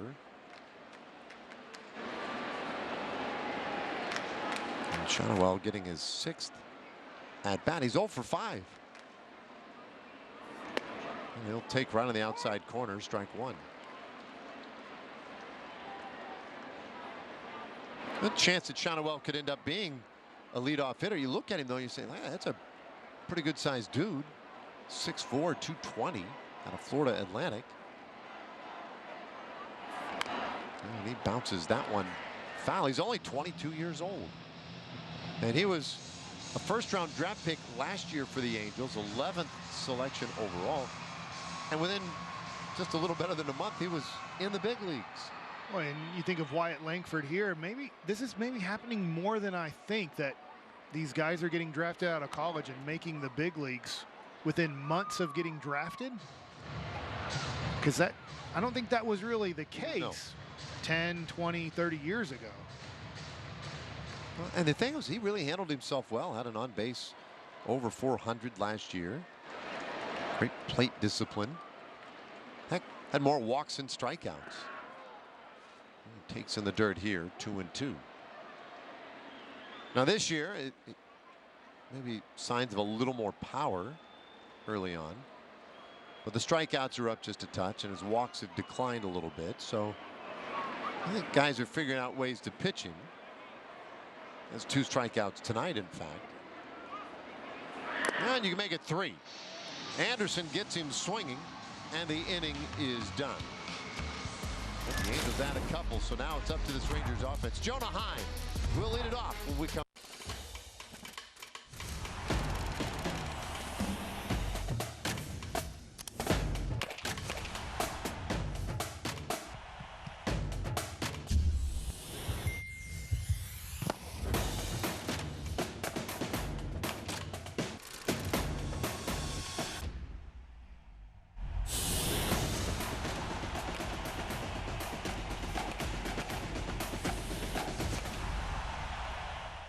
Christopher Russo is the Mad Dog. Things are shaping up as far as 2024 is concerned. And the only thing he loves more than baseball is talking about it. It's a fun time of the year.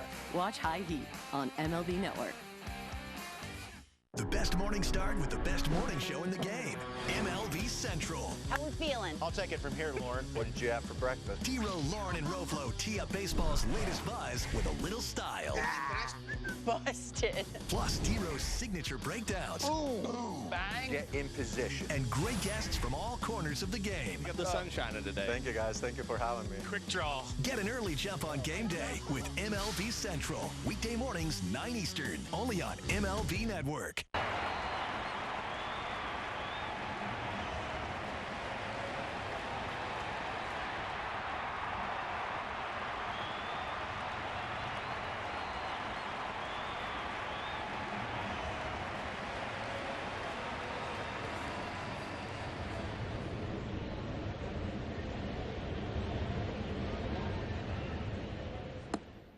At the end of the month, 28th and 29th of May, right here at Globe Life Field, Arizona in town, and you can get your tickets now at Rangers.com. Rangers open to fashion some kind of comeback here in the 9th inning. Down 9-2, they have to do it against Carson Fulmer. You see the 188 batting average against. Feels like Ron Washington not taking any chances here a little bit.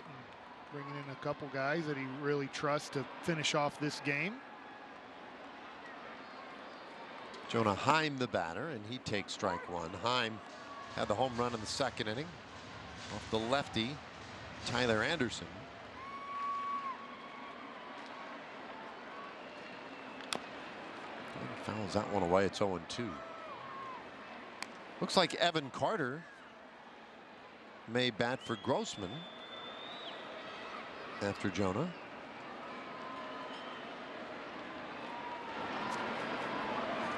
And there's a swing and a miss, a strikeout of Heim. One away in the 9th inning. So here comes Evan Carter. It's been nearly a week for him. Well, this is good to see. I saw him out early taking batting practice. He looked healthy. He looked good. Get him back an at bat against a righty. It'll be interesting tomorrow as the Angels are throwing another lefty starter. It's interesting how my brain is going to this, but I believe I remember Carter hitting against Sandoval in spring training this year and having success. I'm not going to tell you I remember everything I saw in spring training, but I feel like I remember him hitting against Sandoval and getting on base and maybe getting a base hit to left field. I feel like I'm watching somebody look into a crystal ball. You're put Carter in the lineup tomorrow because of the spring training game against Sandoval. Got these murky figures, kind of this shadowy stuff that you're seeing. And not a lot of confidence. Are you saying there's not a lot of confidence when I'm talking about the spring training games I watched? Yeah. It's all coming into focus now. He was a slender left-handed hitter. Looked a lot like Evan Carter. Here's a 2-2. And that's just a little bit in. Well, the nickname's there. Full count Carter here in the 9th inning. Well, it starts with one. Rangers need to get a runner on. Popped up, left field. Rengifo, long run, way out there, and it's Ward coming in who makes the catch. Almost hit to the perfect spot, but 2 gone. And he and Rengifo will. We're pretty close. Long run for Rengifo to get out there, though. If the clock is right, he needs to hurry up as it's down to 10 as he's not in position yet. Yeah. Travis Jankowski is the pinch hitter. They just reset the clock. I guess for the defender to get back to his position, they reset it. Travis pops this one up third base side. And that will be a quick and quiet finish to this one. And not a very good one for the Rangers. They go in order in the 9th inning. It's a kind of a sloppy one they'll have to get past tomorrow. 9-3 our final score. And we'll be back to wrap it up after this.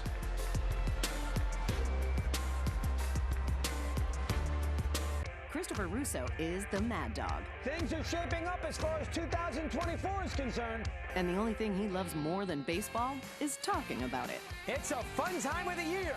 Watch High Heat on MLB Network. Within baseball, we are part of one team. We are part of one team. We are part of one team. As we focus on mental health and wellness. We're all in this together. We're all in this together. We're all in this together. So let's be kind to each other and ourselves. It's okay to ask for help. It's okay to ask for help. It's okay to ask for help.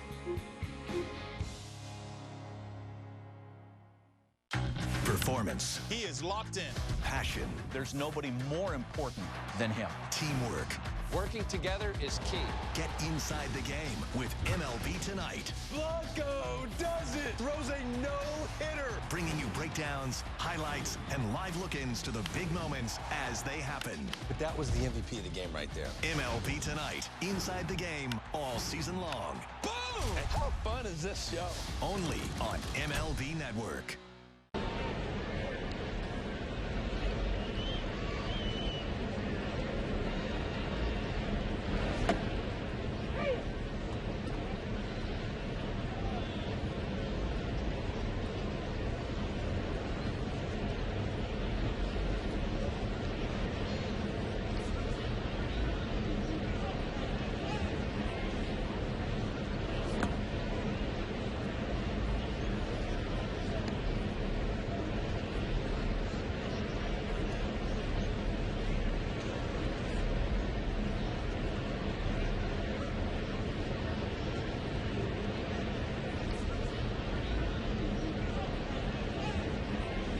Rangers baseball is brought to you by Baylor Scott & White Health, the power to live better, and Choctaw Casinos and Resorts.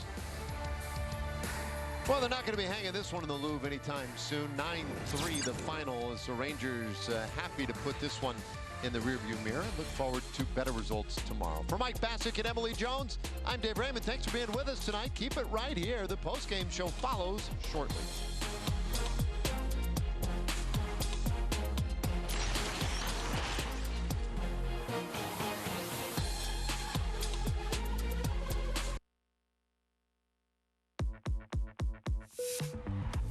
This is your captain speaking. We'd like to welcome you on board MLB The Show 24. Where gamers can play as their favorite baseball teams, create custom players, and even relive history with some of baseball's greatest legends. Now, we invite you to sit back, relax, and enjoy the show. Can I play? Rated E for everyone. Step up to the plate and get ready to play ball. The baseball show for kids where you can learn about batting, fielding, and everything in between from the real pros. Every swing is a big hit on Play Ball. Saturday mornings at 10 Eastern on MLB Network. Want to elevate game night? Turn on MLB Big Inning, a revolutionary way to see the biggest moments from every game, live and commercial free. There it is! A 40-70 season! Find MLB Big Inning on the MLB.tv home screen. Then watch baseball's mega stars in the moments that matter most. It's a whole new ball game when the action comes to you. Game over! MLB Big Inning, live every game night on MLB.tv.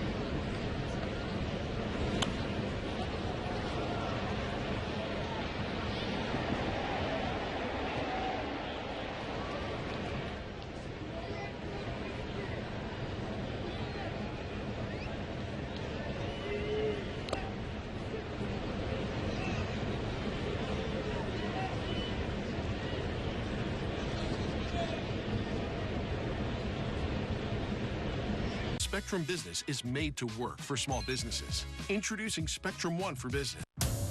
Want to elevate game night? Turn on MLB Big Inning, a revolutionary way to see the biggest moments from every game live and commercial-free. There it is! A 40-70 season!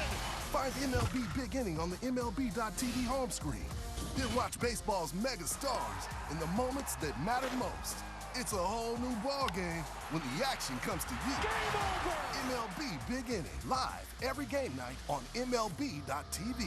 Christopher Russo is the Mad Dog. Things are shaping up as far as 2024 is concerned. And the only thing he loves more than baseball is talking about it. It's a fun time of the year. Watch High Heat on MLB Network. It's time for MLB Pitch, Hit, and Run, the official youth skills competition of Major League Baseball.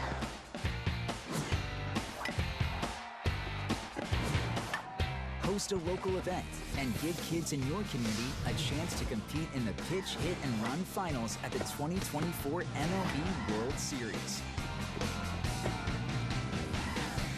Sign up for free at pitchhitrun.com.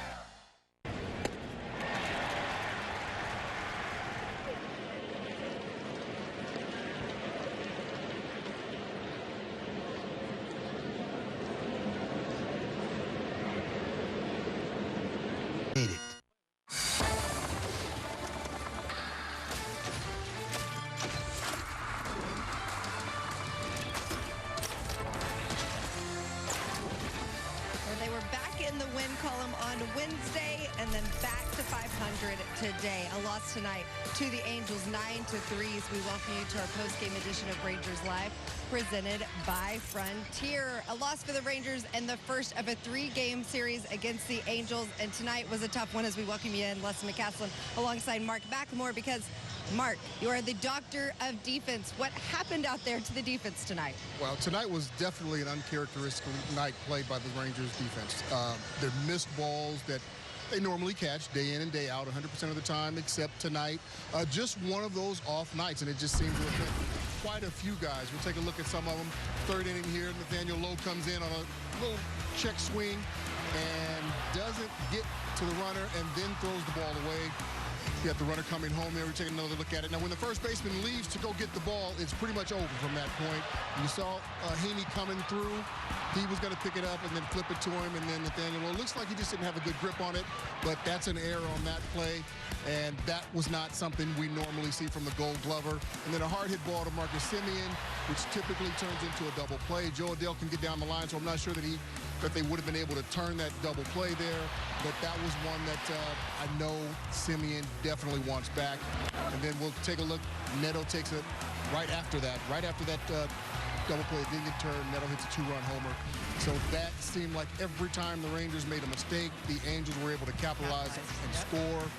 And a fly ball, routine fly ball, and Adolis just takes his eye off of it right at the last minute and off tip of his glove, and that's another error, something we do not see from Adolis.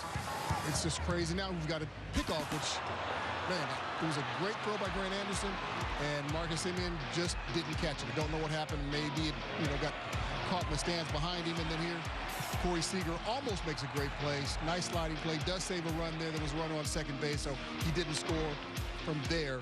And then a bloop. Couple more runs scored from there. So I just think the Angels took advantage of every mistake that the Rangers made tonight, and sometimes it happens that way, but 3 errors on the night for the Rangers. We don't typically see that type of defense from this ball club. And it felt like it just kept coming and coming. The third, the fourth, the fifth, the sixth. There was an error 3 times, and then those little things that the Angels definitely took advantage of. In the meantime, can I say poor Andrew Heaney? He came out there and battled tonight. He is 0-5, and that does not at all tell the story of his season so far. Has not gotten the run support or the wins. 5 strikeouts tonight, only lasted 3 2/3 innings. He had 83 pitches at that point. What do you make of Andrew's start? I thought Andrew Heaney threw a really good game. Not his best game, but I thought he threw a good game. Typically 3 2/3 innings, 86 pitches, that's a lot of pitches. But again, the defense behind him made him throw more pitches. So the defense didn't help him tonight. The offense didn't help him. But I like what Andrew Heaney's doing. He can't control anything that happens once he lets go of the ball. He's throwing quality strikes. A couple of walks tonight, no big deal. Yes, it ends his streak, but 2 walks from your starting pitcher, you have to love that. So I think Andrew Heaney's doing a great job. It's just really unfortunate that he's 0-5, but everybody that he faces, they know he's a quality pitcher. They know he's going to throw strikes, and they have to battle when Andrew Heaney's on the mound. Surely that doesn't bother him either, that he's 0-5, because it does not tell the story of his season. But hopefully his counterparts on his team know that and want to get a win for him soon. But as we take a look at our Whataburger pitching breakdown, on the other side, Tyler Anderson was very solid for the Angels. Went 7 innings, allowing just 2 hits, 1 run. You said coming into this game that this lefty was going to be difficult, and why was he? Well, he doesn't throw hard. The Rangers are a fastball hitting team, which most teams in the major leagues are. Tyler Anderson doesn't throw 90. His fastball, he has the slowest average fastball speed in the major leagues this year, so at 89 miles an hour. So the Rangers were going to be facing a lot of off-speed pitches, and even his 89-mile-an-hour fastball looks like an off-speed pitch to hitters that are normally used to hitting pitches 95, 96, 99 miles an hour, and all of a sudden you're facing 89, and then he's got the slider, he's got the changeup, and those are range anywhere from 78 miles an hour to 85. So it's tough to stay back when you're used to seeing that fastball come in there from everybody, especially guys out of the bullpen. Not making any excuses. They need to figure out a way to change that, because they're going to face another left-hander tomorrow, and they're going to face more left-handers throughout the season. So they have to figure out a way to hit left-handers and get that job done. We also heard Ron Washington talk pregame about coaching this team and about Willie Calhoun in particular. Calhoun comes out tonight, bats 6th, is the DH, and has a 4-hit night, just the 2nd of his career. What the turnaround for Willie Calhoun? Well, talking to Wash earlier, what he said Willie told him when he got to the Angels, got called up, he said he didn't listen when he first got to the big leagues, didn't learn, thought he knew everything. But Willie said, hey, I'm listening now, I'm learning, and he's become a better player. And I actually got to talk to Willie today, too, and for the first time, he was smiling. To me, that says he's happy. He understands a lot more now. He's listening. He doesn't know everything, but he's figuring out. This guy is a really good hitter, and he's starting to show that in games, not just in batting practice or in the minor leagues. He's showing it at the big league level. That's why he was in there against Andrew Heaney. In the 6th hole, moved down in the lineup a little bit. Tomorrow against the right-hander, he will be up in the lineup, probably 3rd, 4th, or maybe even 5th. But this guy can absolutely hit. That's one reason the Rangers traded for him, because he was a hitter. So now this is a different player than what the Rangers had a few years ago. And sometimes it just takes a little bit of a change or a new manager, and definitely made a difference for Willie Calhoun and for the Angels tonight, who got their first win, the first time they see an AL West opponent. We'll talk about Simeon, though, and Heim, how they slugged one out of the park earlier, and much more when we return on Rangers Live. Rangers Live on Valley Sports is presented by Frontier. And cable yourself. Get fiber internet. And by Steel. Find your Steel dealer at Steel Dealers. I've given up on trying to get rid of batting average. There's no beating it. Ryan Kenny's always thinking about baseball, and he's fired up for 2024. These are the standards by which major leaguers are measured. Watch the show for the thinking fan. MLB Now on MLB Network. It's time for MLB Pitch, Hit, and Run, the official youth skills competition of Major League Baseball.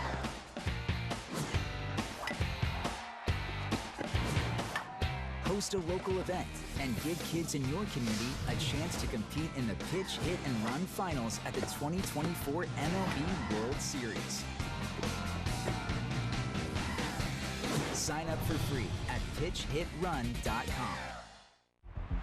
Can't recall another baseball game where emotions ran so high.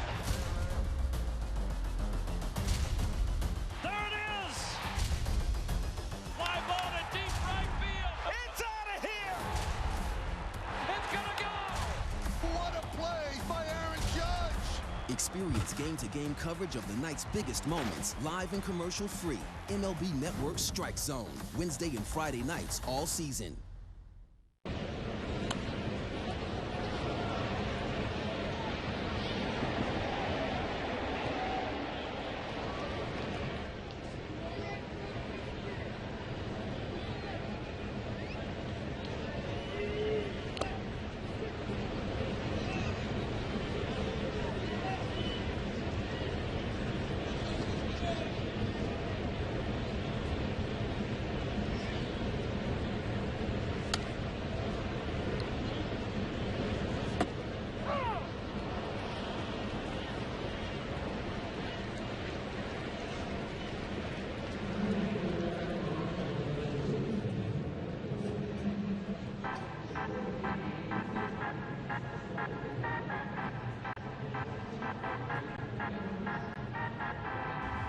advanced Wi-Fi with security. It is free mobile.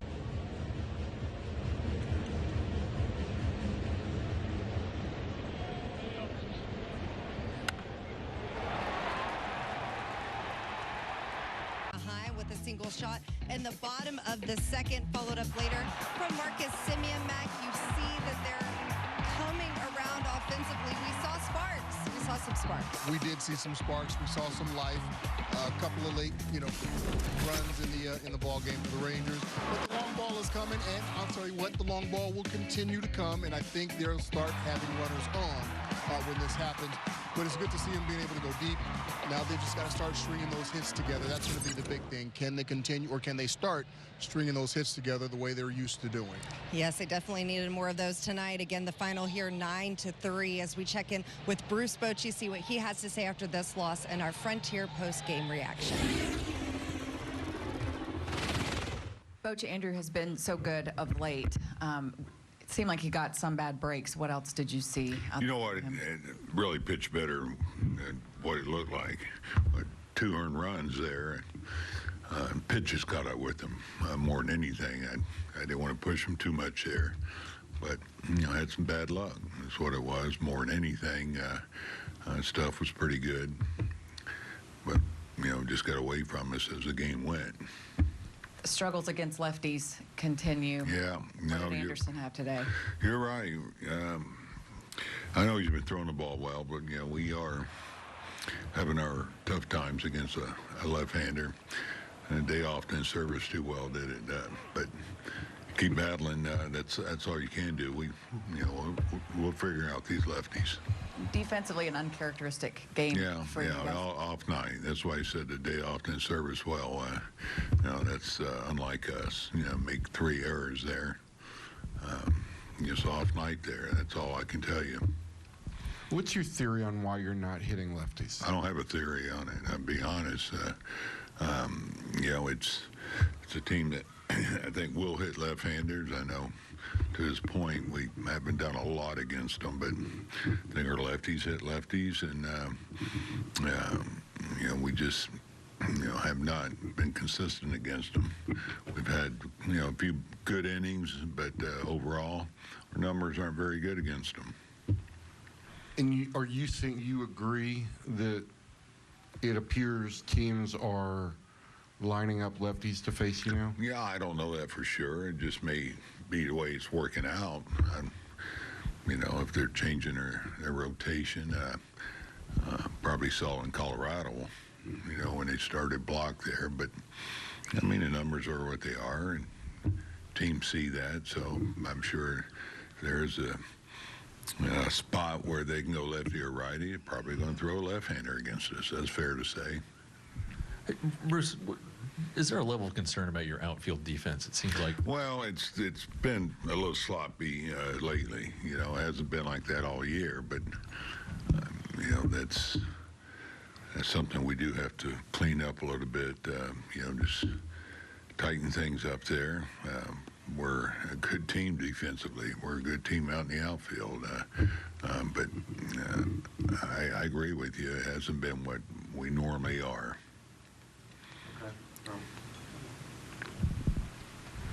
What was the conversation about Cole's glove when he came into the game? I had to change gloves there. If it's got either some lacing or a little bit of color on it, they'll make you change gloves, and really wasn't that big a deal. Okay. All right. Any thoughts from what Bruce Bochy had to say tonight about his team and the defense in the outfield in particular?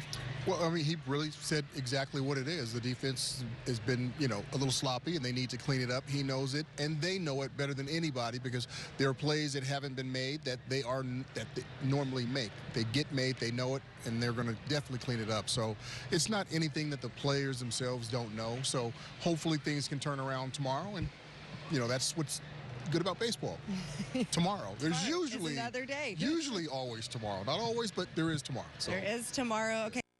A little bit and talk about a familiar face, Paul Skeens, who is now in the bigs, making his second start, a national champion. And this is in Chicago. 6 innings, 6 shutout innings, no hits, 11 strikeouts. Is this a star in the making, Matt? He had a really good outing today, and he had a okay first outing. You know me. I'm not going to put anybody in the Hall of Fame after 2 games in the big leagues. Too early. He looks great. Great movement on everything he throws. 100-mile-an-hour fastball, nice sinker, 95 miles an hour. Don't think he throws a changeup, but he's got a very good slider. A great day. You look at the line today, 6 innings, no hits, 1 walk, 11 punch-outs. You have to like that. I know the Pirates have to be ecstatic about this young guy. Is it just me, or does the mustache make him look a lot older? It's not just you. I think it's everybody. It is absolutely the mustache. He does not look like he's 21 years old. This guy's 21 years old. He looks 31, but he also throws like a 10-year vet as well. So, yes, it's the mustache. He's not scared. All right, Paul Skeens, impressive debut and his second start as well. All right, coming up, we've got more on Ureña's start tomorrow as the Rangers look to bounce back from tonight's loss against the Angels. Christopher Russo is the Mad Dog. Things are shaping up as far as 2024 is concerned. And the only thing he loves more than baseball is talking about it. It's a fun time of the year. Watch High Heat on MLB Network.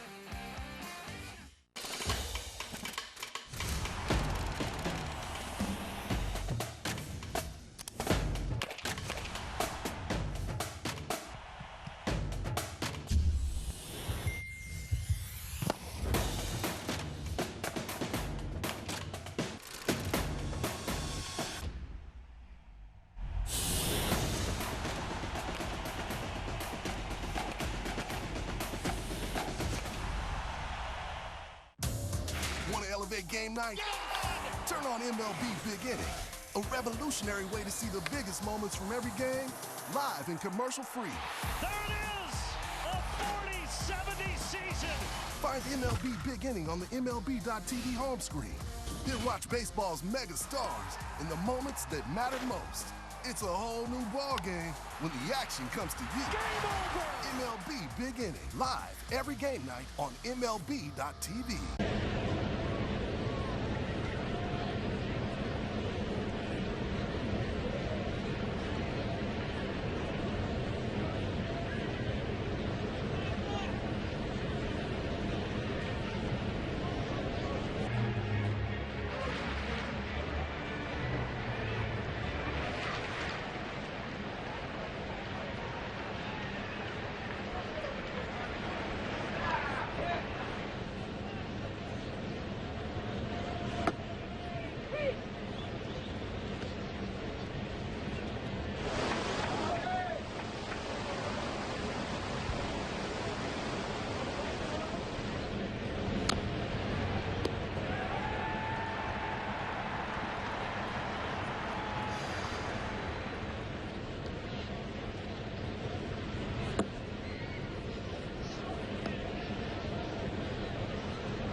Behind or lost the game, we knew that the next day was a new day and that we had all the confidence in the world that we were going to win no matter what.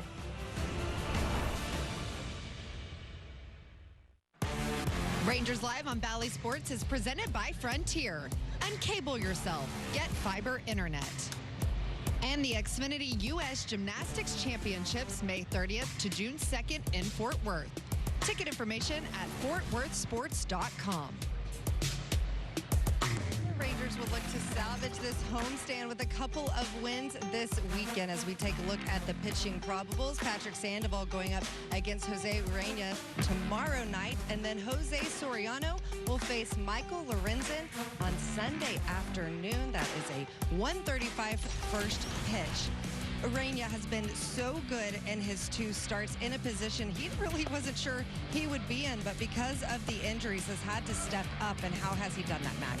I thought he's done a tremendous job so far. The first game against the A's, 5 innings, threw 40 pitches in that second inning, and he kind of just he got through it. He did well. Got 5 innings in, saved the bullpen. They had a doubleheader the next day, and then his last outing, he was really good. Went 7 strong, almost 7 innings, pitched into the 7th inning, gave up 2 runs in the first inning. Unfortunately, the Rangers were only able to score 1 run, so he got the loss. But he's been throwing fantastic, and you have to remember, this guy has started before. He's got 145 starts under his belt, so he knows what he's doing out there, and it's good to have him in the rotation right now. Well, tonight was kind of a weird game for the Rangers, whether you call it unlucky or uncharacteristic. The defense was not up to par, but they get a chance to turn things around tomorrow night, still have a chance to win this series against the Angels. That game is not on our air, but we will be back on Sunday afternoon at 1 o'clock here on Bally Sports for the finale of this matchup in the AL West. Have a great weekend, everyone. Thanks for joining us. Finals 9-3 here tonight from Globe Life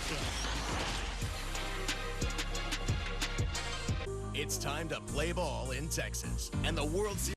It is here, ladies and gentlemen. The boys of summer are back. Baseball is just seconds away. And a high fly ball to deep right The best morning start with the best morning show in the game. MLB Central. How we feeling? I'll take it from here, Lauren. What did you have for breakfast? T-Row, Lauren, and Roflo tee up baseball's latest buzz with a little style. Busted. Plus, T-Row's signature breakdowns. Ooh.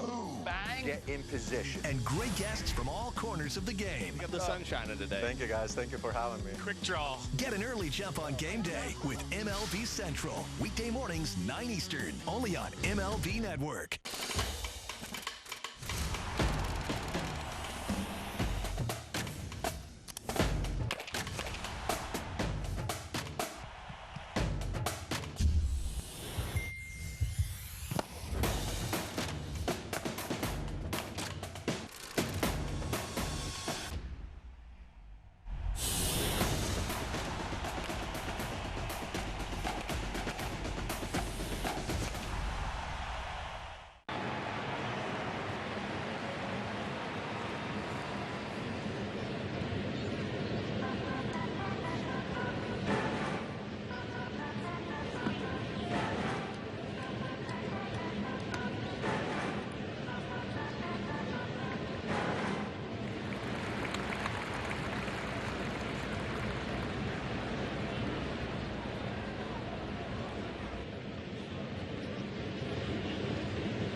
A dish. There ain't one. You're telling me you can get direct TV, the good stuff, and you don't need a satellite dish? Oh, I used to love doing my business on those things. You're one sick pigeon. Them dishes kept the rain off our beaks. We just have different priorities is all. Satellite-free direct TV. Never thought I'd see the day. Well, our lifespans are quite short. Stream direct TV without a satellite dish. I'm gonna do this thing with my neck just for a bit.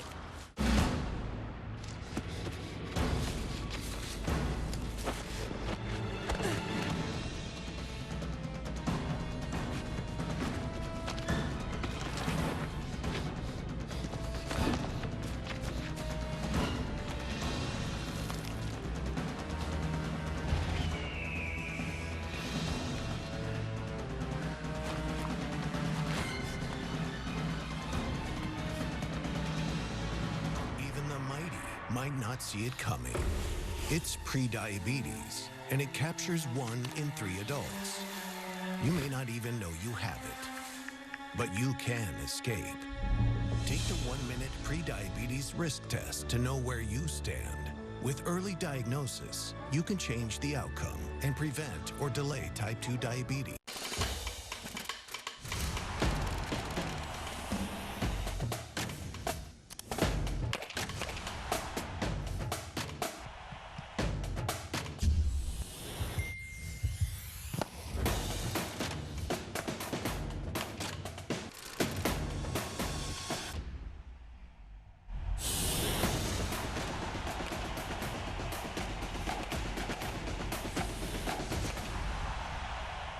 The best morning start with the best morning show in the game.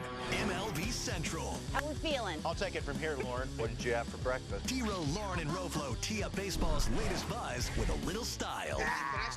Busted. Plus T-Row's signature breakdowns. Ooh.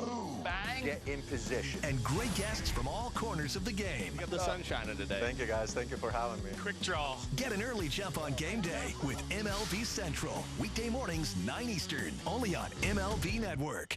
I've given up on trying to get rid of batting average. There's no beating it. Ryan Heaney's always thinking about baseball, and he's fired up for 2024. These are the standards by which major leaguers are measured. Watch the show for the thinking fan. MLB Now on MLB Network.